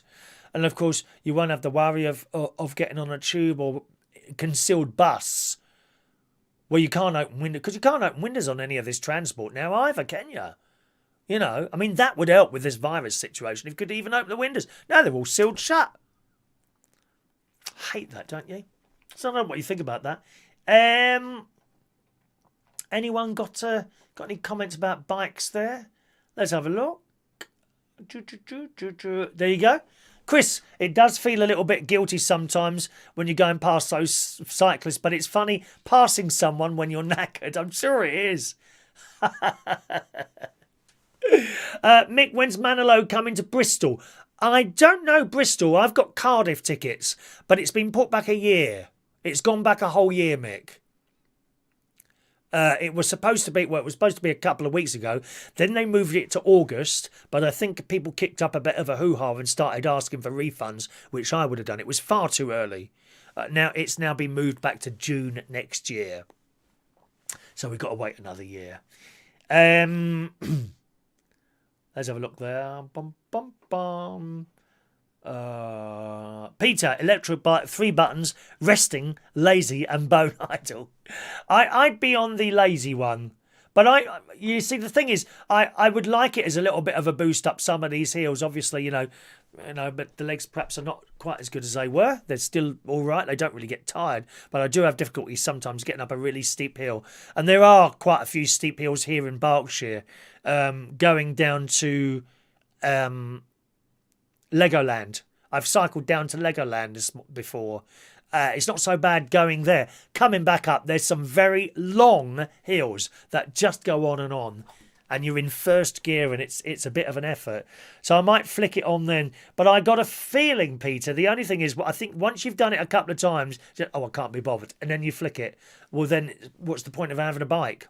I can see the things having in cities to get a lot of cars off the road. But if you've got a bike to do exercise, which I have really, apart from cycling around, I think you kind of defeat the object a little bit. Excuse me. Where are we going now? Let's just scroll. Anyone else talking about bikes there? No. Okay, no one's got one of those. No one's interested in bikes, are they? Okie doke. All right, another story here. Here, we got new ways of killing us, boys and girls. Yes, someone's come up with a new way of killing us. In the Sun this morning, US forces in Syria have now been pictured using new guns, a futuristic new rifle that only fires when it's guaranteed to hit its target. You haven't got to do anything, have you? Mind you, I don't think they have to send out soldiers anymore. Will there be drones soon? Drones. Drones with little guns on them. I'm sure they've got them now. Little drones that drop bombs and kill people like that. No one even there. On someone in a joystick in a room. Awful, isn't it? The weapon uses high-tech software to identify targets and will only fire when the trigger is squeezed with a confirmed enemy in its sight. So I suppose if you've got this gun and you pull the trigger, if there's no one in front, it won't go. And as soon as it gets to someone, bang, off it goes. They're always inventing new ways of killing us, aren't they? Have you noticed that? Dubbed Smash, the system, which is actually a scope that attaches to a standard issue rifle, is being developed by Israeli company Smart Shooter. It's not yet officially in use by the US military, but the Pentagon allegedly hopes to have a version of it on the battlefield by 2023. Following years of rumours and speculation, US soldiers were pictured practicing with Smash-fitted rifles last year. So there we are, a brand new way of killing us. With our friends in America there. A gun that, as soon as it gets to you, then it will fire, but not before. How wonderful is that? Well, if you're not keen on that, what about old Vlad? Vlad in Russia. He's now made it easier for him to use his nuclear bombs. But again in the Sun this morning, Vladimir Putin has eased the rules about firing Russia's nuclear weapons. The president's move means he can now launch them in reply to conventional attack, not just as a like-for-like nuclear strike. Previously, the weapons, which can end all life very quickly, could be fired to counter a nuclear attack or when the existence of the state was in jeopardy, and analysts believe. The new policy guidelines, the first since 2010, come as fears rise of fresh arms race between Russia and the West. Nuclear launch procedures are shrouded in secrecy, but a decision to publish the doctrine is seen as a warning to the West. It says Moscow would use its nuclear weapons only as a form of self-defence, but it would consider nuclear retaliation in response to conventional attacks against crucial infrastructure, government and military access. So I suppose, if someone sent I was going to say a normal bomb. I mean, I don't know what a normal bomb is. Like a normal bomb. What we would drop and... I don't know. We don't know much about weapons, do I? perhaps a limited amount of damage were done. If someone could send one of those over there. Oh, we're not having any of that. And he could just send over a nuclear one.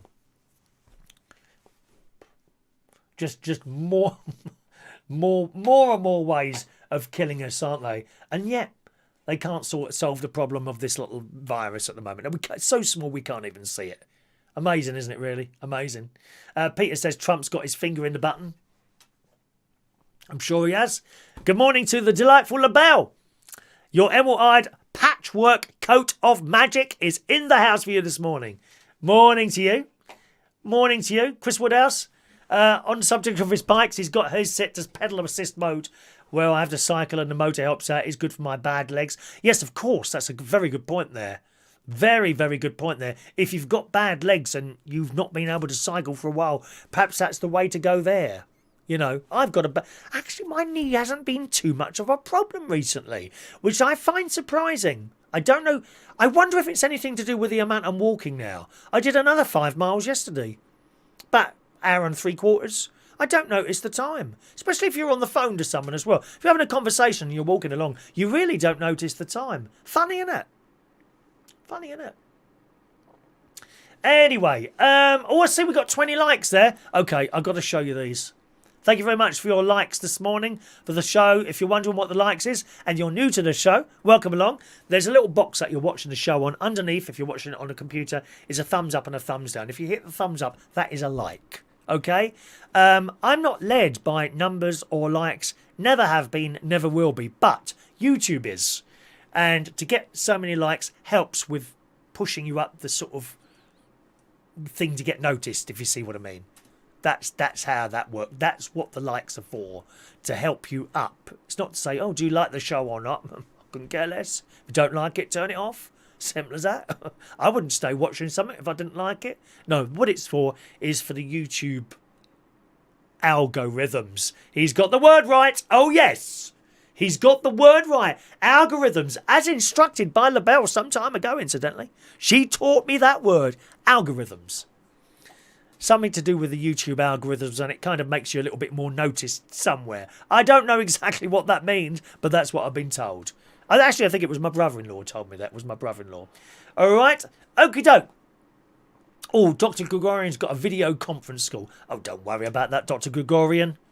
It'll be boring, you know that. Stay here. Stay here. Or, even better, put me on your video conference call. See if your friends or whatever it is, staff like that.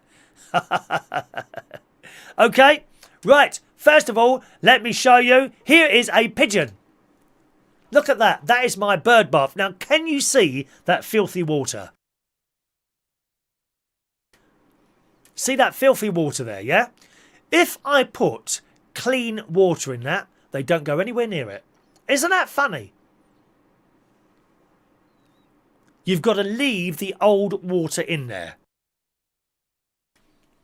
And when it goes right down, I top it up, but I don't clean the thing out. They don't want clean water.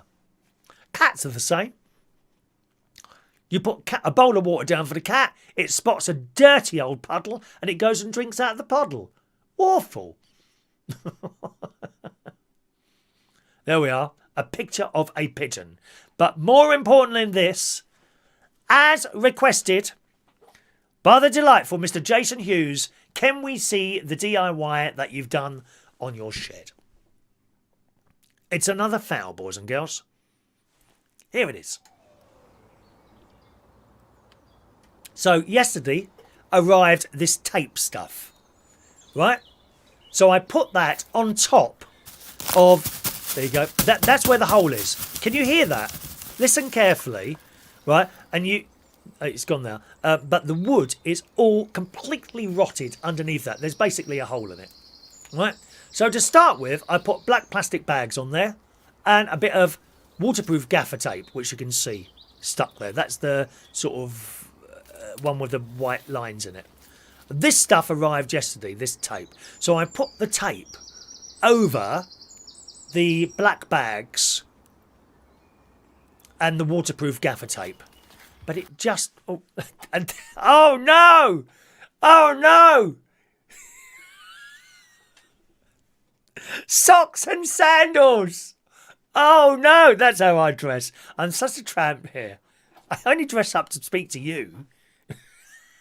Socks and sandals. Oh, you weren't supposed to see that. Why didn't I do that? Anyway, and it's just, it doesn't look right. It just doesn't look right, and I cannot see that working. I'm going to have to get a bloke in. I cannot do DIY. There'll be blokes watching this now, and ladies, of course. I've got to say that because Rachel got upset the other day, didn't she? Do you remember that? Oh, we upset Rachel. Because I'd said, if there's any blokes on, I started talking about cars or something. What about us? What about us? That's really sexist. So, blokes or ladies, thank you, Rachel, for correcting me. I do like a little bit of correction now and again. I'll be honest with you, boys and girls. I do like a bit of correction now. Not too much. And I just can't do this DIY. And I'm sure some of you are looking at that now thinking, what a dreadful job. That is the limit of my DIY, I'm afraid. And people out there, why didn't you just watch it on YouTube? My sister says that. Why don't you just watch it on YouTube and then do it? I do watch stuff on YouTube, then I do it, and that's what happens. I can't do it. I'd like to see some of the people on here with the comments about my DIY be able to turn on a microphone and talk for 2, 3, 4 hours. I'm thinking of doing a 24-hour show, to be honest. I think I'd be all right with that. You've got to find something that you're reasonable with. Mine is talking. Yours is DIY. Yours is cars. Claire is afternoon teas and fashion. Morning, Claire. She says, get a big tarpaulin from Tarpaulins Direct and put it over the whole roof. Thank you, Claire. Including a rope to tie it down. That sounds quite good. That sounds quite good. I'm an old sandal wearer, Fran. That's what I... Socks and sandals, how kinky. You want me to come round to your house in socks and sandals, don't you, Justin? Jason, I can tell that.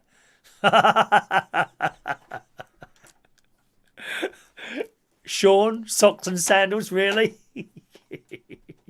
Did you want to see the socks and sandals again? One or two of you might like to take a picture of that and look at it, take it to bed with you at night. Peter, DIY killer, you need Martin and Co. He would fix it, no problem, except he's 150 mile away. I will have to get a bloke in. Can't do it. Can't do these things. Rachel was killing herself laughing there. Only a little hole. No, it's a big hole. It's quite... A piece of wood has just completely rotted through. Completely rotted through.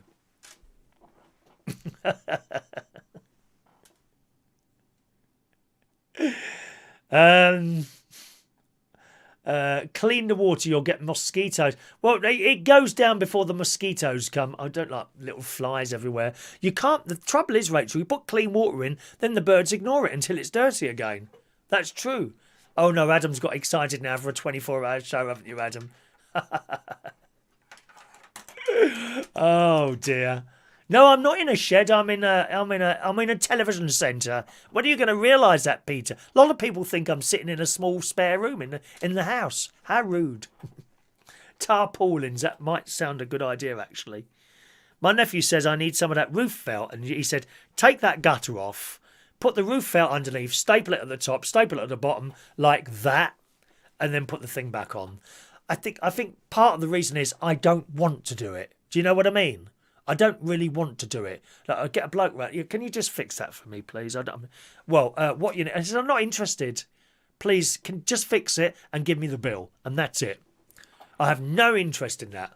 It's like somebody's. I've had people doing work for me before, over the years, whether it be on the house or on a car or something like that. And they're working away. Oh, I'm missing something. Could you pop down the DIY place or the car place? Can you get one of these? And they say, well, what's that? I don't know what it is. It's a spark plug. Oh, okay then. Right, so what do I ask? Just ask for a spark plug. So you go down there. Before mobile phones. Have you got a spark plug, please? Yes, mate. Which one do you want? Well, I don't know, do I? And you buy it and you go, oh, not that one. And it's the same every time. Why do people assume that you know what they want?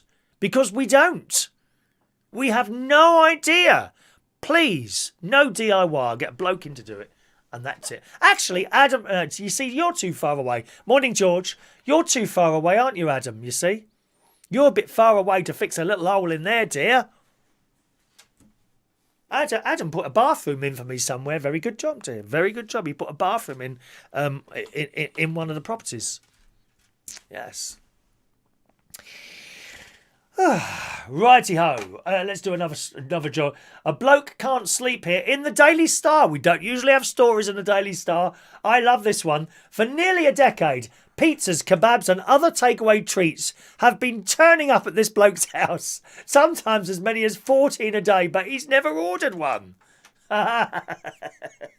Someone's having a joke with this bloke, surely.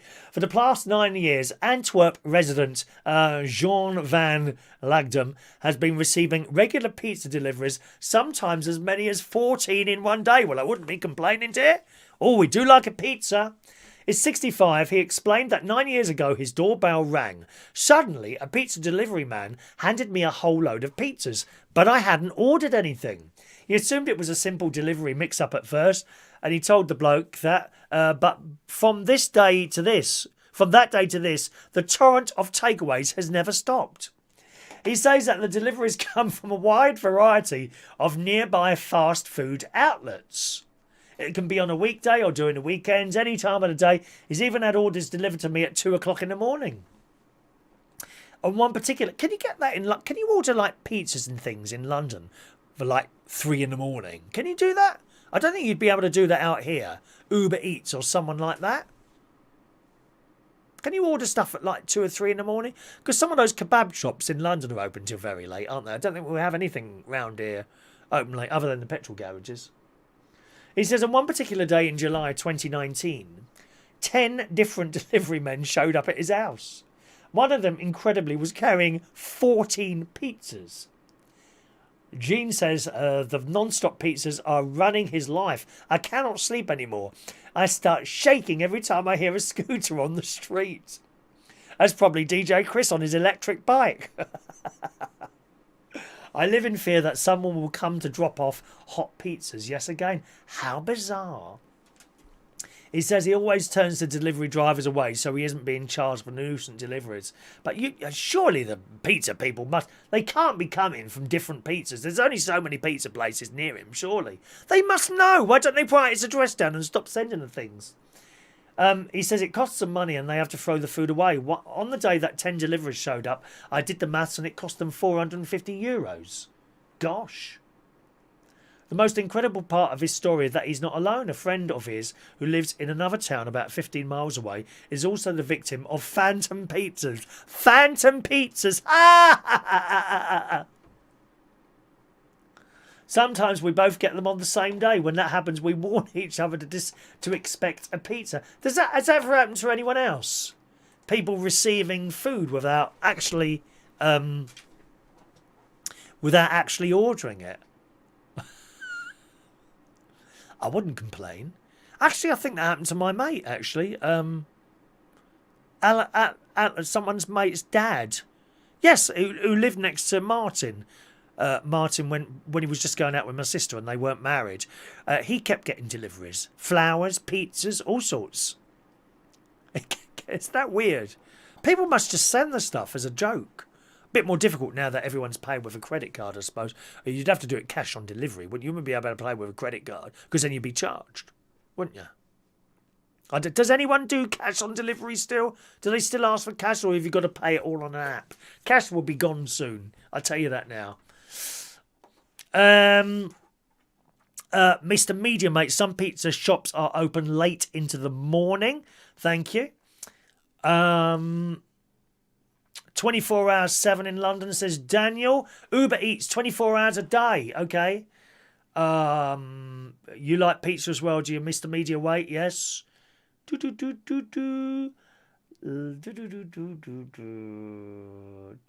good morning to Casey. Casey is in the house. Morning, cousin Casey. Casey is Charlie's cousin. Casey is Charlie. I thought they were brother and sister, but no, it's his cousin. So morning to you. Morning, young Casey. Okay, what else have we got here? Recycling. Men think recycling makes them look gay. Why would you think that? Isn't that a weird thing? This isn't a paper called The Week, which I've just discovered. A new study claims that many men refuse to recycle because they worry that it makes them look feminine or gay.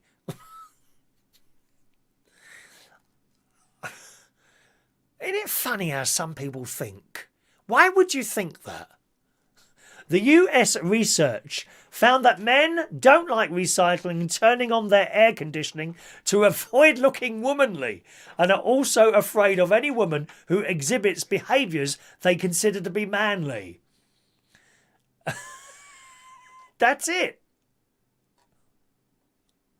That's basically the story. So I have to ask the men on here today, the real men, do you think recycling makes you look gay? Why? And where do people come out with this sort of stuff? I do wonder how people think sometimes. It's very, very strange. Recycling is very, very important. They teach it. I think they must teach it in all the schools. Charlie, do you get taught about recycling in school and the importance of it at all, or stuff like that? You know, they make a piece of plastic. Charlie, I tell you, sometimes there was no plastic when I was a little boy. We had no plastic. It was all glass and paper, and you could just reuse stuff. You know the milk cartons. You probably get milk. Your mum gets milk in a carton. You know, the milk used to come in bottles, glass bottles. Yes, a man used to come round when we were all asleep, like at 3 o'clock in the morning, right? He would come round in a little electric truck called a milk float. They were called milk floats. And they would have all these bottles on there, Charlie. Loads and loads of bottles. And Casey I'm talking to as well there. Loads and loads of bottles on this milk float. And he'd come round 3 or 4 o'clock in the morning when we were all asleep. And then when we woke up in the morning, there'd be 2 or 3 glass bottles of milk, pints of milk, sitting outside on the doorstep. If you were unlucky, a bird would spot these, and there would be holes in the top of the milk, which was covered in like a piece of foil, you know, like kitchen foil, like shiny kitchen foil. There would be little holes in there where a bird had stuck its beak in, and you'd have to chuck that away. You couldn't drink it. But that's how the milk used to arrive. And then when you've finished a bottle of milk, right, then you put that back outside your door, and the next day the milkman comes, puts a new one there, and takes the old bottle away, and he puts it in a big machine, washes it up, and it gets reused again. We didn't have this problem with all this waste going everywhere. That's how it used to work there, Charlie. The milkman used to come. Peter, recycling day here Friday. I'm a man. Excellent. Excellent. Morning to Gary Butler. There's Gary. Scrap it, man, is Gary Butler. Gary, Charlie Ray's here, and also Casey as well. Okay, do say hello to them there. During the war when Chris was a little boy. Rude. Daniel recycles on the quiet, so he's a closet recycler.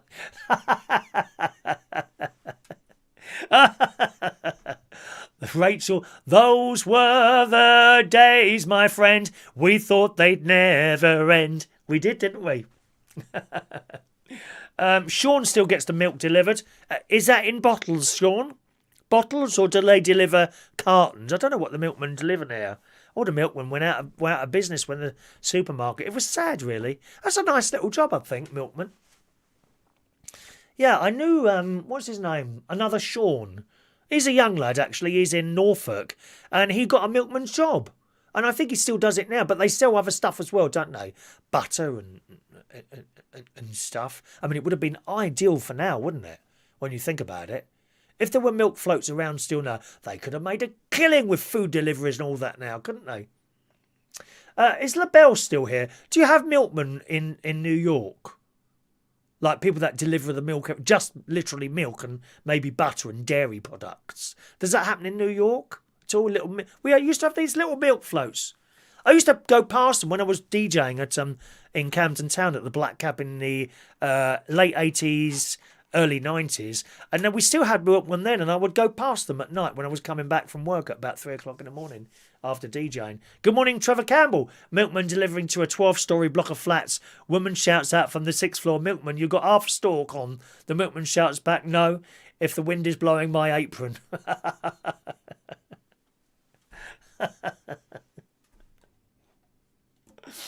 Oh, Oh dear. Dear me. Anyway, that's milk. Here's something unusual for you to drink out of. In the Daily Mail this morning, stunning images have revealed new insight into a reclusive religious sect of men who live in cemeteries, use dead bodies as altars, and consume human flesh to enhance their spiritual connections. So when you're dead, someone might dig you up and eat you. No good for vegetarians, is it? Portraits show members of the Aghori sect, a small denomination of Hindus, going about their prayer-focused lifestyle in the North Indian province of Uttar Pradesh. The group reside near cremation sites alongside the banks of the Ganges near the city of Varanasi, where bodies are routinely cremated and scattered into the sacred river. One chilling image captured a man as he tipped his head back and raised his hands before drinking from the mouth of a real human skull. How weird is that? So you got a skull, fill it with beer or something. I mean, is that doing it for you, Jason? You get rid of those old beer glasses and just use a human skull to drink out of. Perhaps I could have my tea in one of those. It'd have to be a good-looking one, though. I wouldn't want an ugly one. It's awful. In another... There's actually a picture. I'm not going to show you the picture. I think that's a little bit too much for you, actually, the picture. It's on the Daily Mail, if you want to look in the Daily Mail. In another picture, we see a man sat down with a red human skull perched on top of his own while his face is covered in eerie white dust. How strange. How strange. Oh, no. Oh, there's another picture there. He's got all these skulls in a bag. How awful. Dreadful. Absolutely dreadful. Anyway, there's an idea for you there. If you're looking for some new glasses or something like that for your kitchen. But perhaps you can go down to the local, crematorium, ask them if they've got any skulls hanging around there and use those to drink out of. Morning to Tony Hood. Hello to you, sir. We still have milk deliveries in Scarborough with all the electric floats, or Yorkshire. Beautiful place there. Beautiful place. John Aitken, my Uncle George was a milkman and always gave me an extra milk triangle. Remember them? No. What's a milk triangle? I don't know what that is. A milk triangle. When I was about 7 years old, 7 or 8 years old, I think I was about 8 years old, I used to help Peter the milkman, who was in Peckham. Yeah, we lived in flat in Peckham. And a milkman's name was Peter, and he would knock on my door. Hello! Whatever time of the day that was. I think it was sort of mid-morning. And I would then go and help him deliver the bottles of milk. And orange. I think they did orange juice as well. Delivered them. And I think he used to give me sixpence or something like that after I helped him do all this. He would send me running up and down the stairs. And then one day I dropped one. I dropped a bottle and I went running back to Mum's house and locked myself in. And of course Peter come up and says, look, don't worry. All these things happen. I never spoke to him again after that. I was too scared because I dropped a bottle. That's a true story. I don't think I ever spoke to him again after that. I wouldn't come out the house because I was frightened. He wasn't going to do anything. He said, come out, it's all right. Don't worry, you just dropped a bottle. I think my mum offered to pay for it, but he didn't take the money. But I was too scared then. How mad is that? I wonder what happened. I don't suppose he's here anymore. He'd be, blimey. He'd be 100. I don't think he'd be here anymore. Terry H used to be a milk boy. Can you remember sterilised milk? Yeah, we had all sorts. Yeah, it was in a different bottle, wasn't it, Terry? The bottle was thinner, if I remember rightly. It had a different top on it as well. Because there was red top, there was silver top, there was gold top, wasn't there? All different tops on the bottles of milk, depending on what sort of milk it was. Rachel remembers cheese triangles. Well, isn't that like you can still get Dairy Lee, you mean? I know those, Dairy Lee. I've never heard of milk triangles, though. Yorkshire is indeed God's country. It's a beautiful place. Beautiful place. Andy Warhol makes a fortune from a skull. Did he really? Oh, no, it's not for me, I'm afraid. Chris Woodhouse is rushing down the cemetery now, aren't you, darling? He's going to dig up a few bodies and use the skull to drink out of. Perhaps they'll start serving stuff in Central Station in skulls. Okay, one more story, and we're due today's raffle tickets, boys and girls, okay? If you'd like to start asking for a raffle ticket now, then I can come back, and when I come back to the chat box, it'll all be waiting there for me. In the Daily Mirror today, a boy has been crying. He's been crying. I hate seeing children cry. That gets to me, that does. If you see a child crying, it really upsets me. Funny, isn't it? It does. But anyway, boy 9 cries after his mum surprises him. Here we are. McDonald's again. Every day a McDonald's story. With McDonald's, his first McDonald's since lockdown. The boy, Adam bin Mohammed Irwin, was overwhelmed when his mum surprised him with his favourite McDonald's meal for the first time in months since the Singapore lockdown. This is in Singapore, obviously. The fast food giant was forced to close, but in a kind gesture, mum bought her... the boy's autistic. Oh, well, that's why then. That's why. That's why he probably got a little bit too much for him, bless his heart. Bought her autistic son, Adam, his favourite McDonald's meal, and his reaction is priceless. She captures the moment when he spots the goodies on camera, and people were overwhelmed with how heartwarming it is. Before she purchases the food, she sits in the car explaining the idea in mind, saying, "Hello guys, I'm getting McDonald's. It's a surprise." And in a bid to conceal the giveaway brown paper bags, she hides them inside red plastic ones. But she suspects, I think the smell will give it away. Because McDonald's has a certain smell. I don't find it a nasty smell. It's all right. It's a bit oily, but it's okay. When she returns home with them, she leads the completely oblivious Adam into the dining room. Because Adam believes his mum is pulling a prank on him, he starts having a tantrum, shrieking and running around the table before he realises what is laid out in front of him on the table. Oh, it's doing it for me, this is now. Look at my eyes. Oh, I love stories like this. He then starts to cry and runs over to give his mum a hug. "I thought you wanted to scare me," he says. And his mum replied, "I didn't want to scare you. I wanted to surprise you. Look, what is it?" Through his tears, he answers McDonald's. In another clip, Adam is then seen eating peacefully from a box of chicken McNuggets. What a lovely story. She said that his nuggets with fries and ice cream was Adam's favourite meal, and explained that his overreaction was caused by his sensory sensitivity and mild autism. What a wonderful, wonderful story. Well, what a blooming wonderful story to finish a show with, don't you think? We love stories like that. I absolutely love stories like that. Alrighty, let's do your raffle tickets. Just a second, my darlings. Incidentally, you'll notice that the chat box comes on a lot earlier now. Basically, recently, if you've not been with us for a few days, I now stick the show up as sort of a holding page way before the show, sometimes the day before, right? But as soon as I click send, the chat box opens. So anytime, if you have a look around on my channel, you might see something that says upcoming, okay? If there's something on there that says upcoming, the chat box will be open. So you could pop on there if you want to and chat to each other. I won't be on there.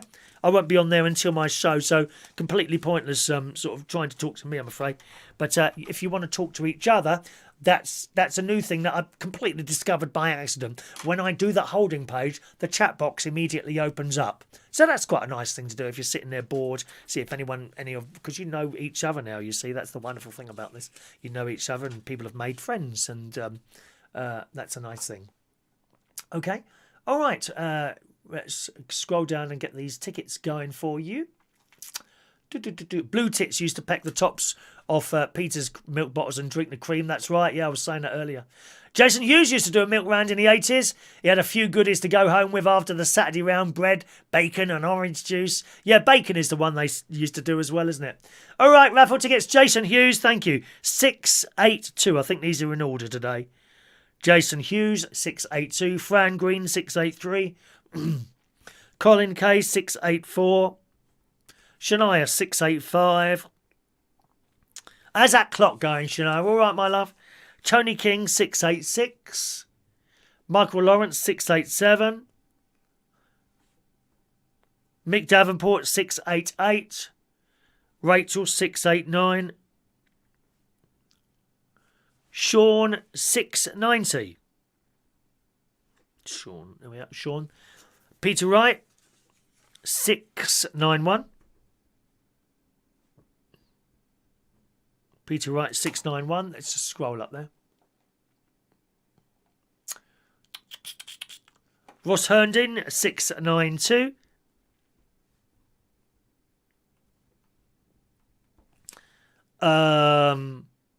Tony was a forklift driver at the Co-op in Scarborough in the late 90s. On his first day, he smashed over 100 crates of milk. Glass never let me drive again.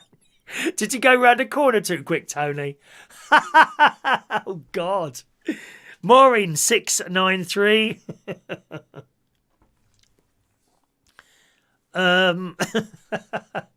693 for Maureen.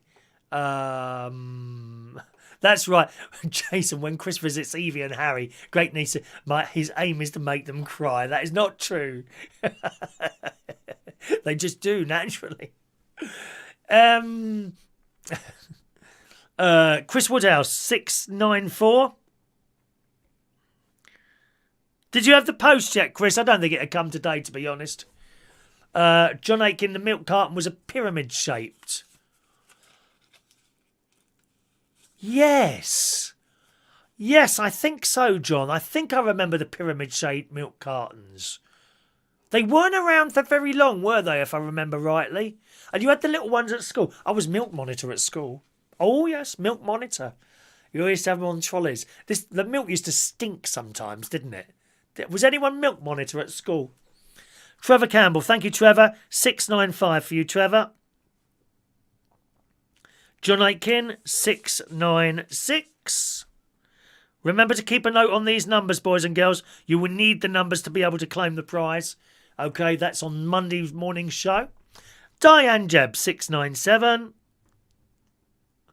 Peter Paliwoda, 698. Peter, are you English? I was just wondering, that name, Paliwoda, it kind of spells Asian to me. Am I completely wrong? I'm just having a rough guess there. In which case, are you from somewhere else or your parents as a matter of interest? Doesn't matter of interest. Just wondered. Doesn't matter if you don't want to answer. Claire, 699. Claire's been very, very quiet today. She must be writing a fashion review for GQ or something like that, are you, Claire? Or CQ, what's it called now? Tony can't cook, won't cook. I got a McDonald's, never again. I was sat on the loo for the rest of the day. Oh dear. Must have been something. Was it? Well, I don't know if it was that or not really, do we? To be honest. Adam the Plumber, ticket number 700, Adam. Adam the Plumber gets ticket number 700. Thank you, Adam.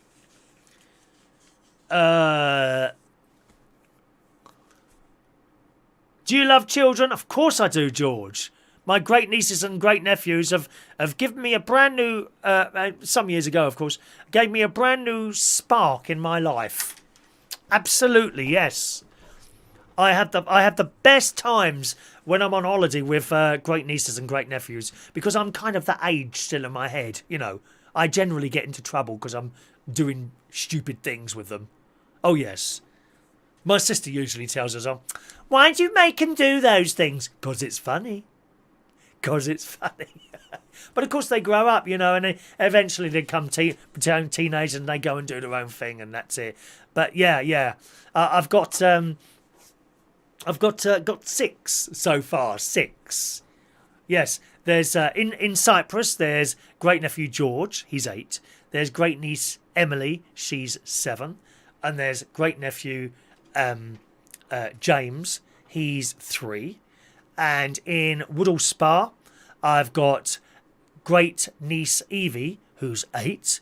I've got great nephew Harry, who's 7, and great niece Olivia, who is 5. I think she's 5, 4 or 5. So I've got 6 so far.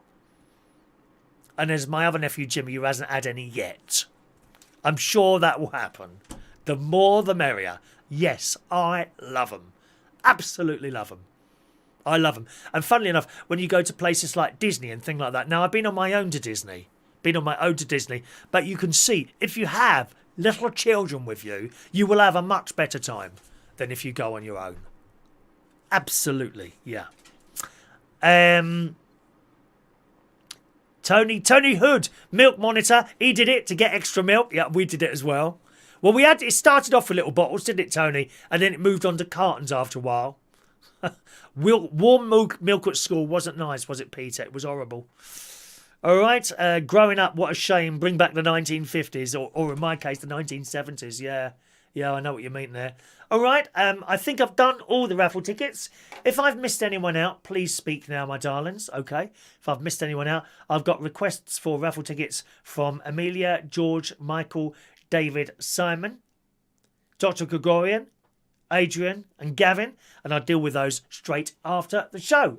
If I've missed you out and you've been asking in the chat box, please speak now and I will correct that mistake before we go. Done more ins, no more text in there, is there? No more text. Okay, no text there. All right. Birthday time, gang. It's birthday time. Happy birthday on this. We've got quite a few today. Happy birthday on this Friday, the 5th of June, 2020 to Lee. Happy birthday, Lee. I always try and give you a little mention at the end of the show on your birthday. So a big happy birthday today to Lee. 36 today.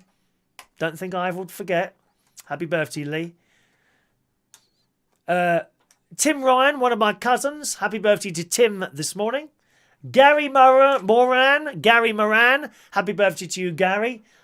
.com, who I've worked with a few times. Great name, isn't it? It's a drag queen. .com. Happy birthday, Dot.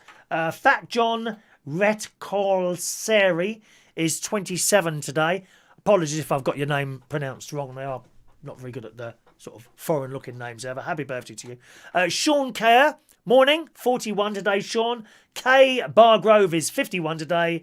Tom, hello, Tom. Tom Curtez, 30 today. Are you one of my Belushi's friends? I'm sure you are. Yes, you are, aren't you, Tom? Happy birthday to you, Tom. Karen Barrett, morning, Karen. Happy birthday, Karen. David Michael Alderton Skinner. Morning, David. A young 33. That's a mean-looking photo you got there, David. Happy birthday to you, 33. Caroline White. Happy birthday, Caroline. And Kristo Maximus is his birthday today as well. Happy birthday, everyone.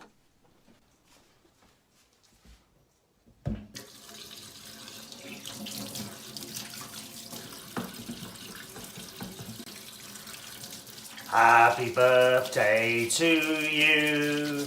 Happy birthday to you.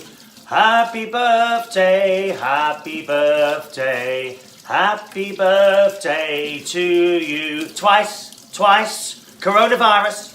Happy birthday to you.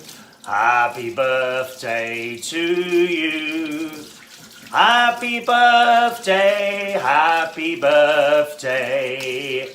Happy birthday to you. Happy birthday. Yeah, happy birthday. Terry H has just sent us a message there. He says, I've got a raffle ticket for Monday. Is this for another draw? No, there's only one raffle on Monday, okay? And we give out a ticket for that on every show. You can only get a ticket while we're live, okay? So I've given you one for today's show, 701. Hold on to the raffle numbers, Terry, because the raffle is drawn on Monday, okay? So you could end up with like 6 or 7 tickets for Monday's show. All right, so you got your tickets there. I'll pull out a number, whatever it is, 701. Oh, and you would say, hello, 701 is me. I don't reveal the name of the name. That's up to you to claim. So you have to be here Monday morning, or if you can't be here for the live show, doesn't matter. We don't keep pulling them out until someone's won. 701 gets pulled out. It sits there. Watch the recording of the show on Monday, and you'll find out whether you won or not. And just send us a message and say, hello, I'm claiming the prize. Okay. The other raffle we do is the Super Chatter raffle. When people send a Super Chat, I give them a free raffle ticket. That's a separate thing altogether, and that's done on Thursdays. All right? So I hope that explains it to you there. There we are. That's all today, boys and girls. Thank you very much for joining us on the show today. I can see that Claire's very busy today, aren't you, dear? Claire is very busy today. Thanks for joining us on the show again. And hopefully I'll see you tomorrow. What is it? Friday? It's Friday again. Friday again. I'll see you tomorrow morning round about the same time. Enjoy your day. Thanks for watching and listening. Cheerio now.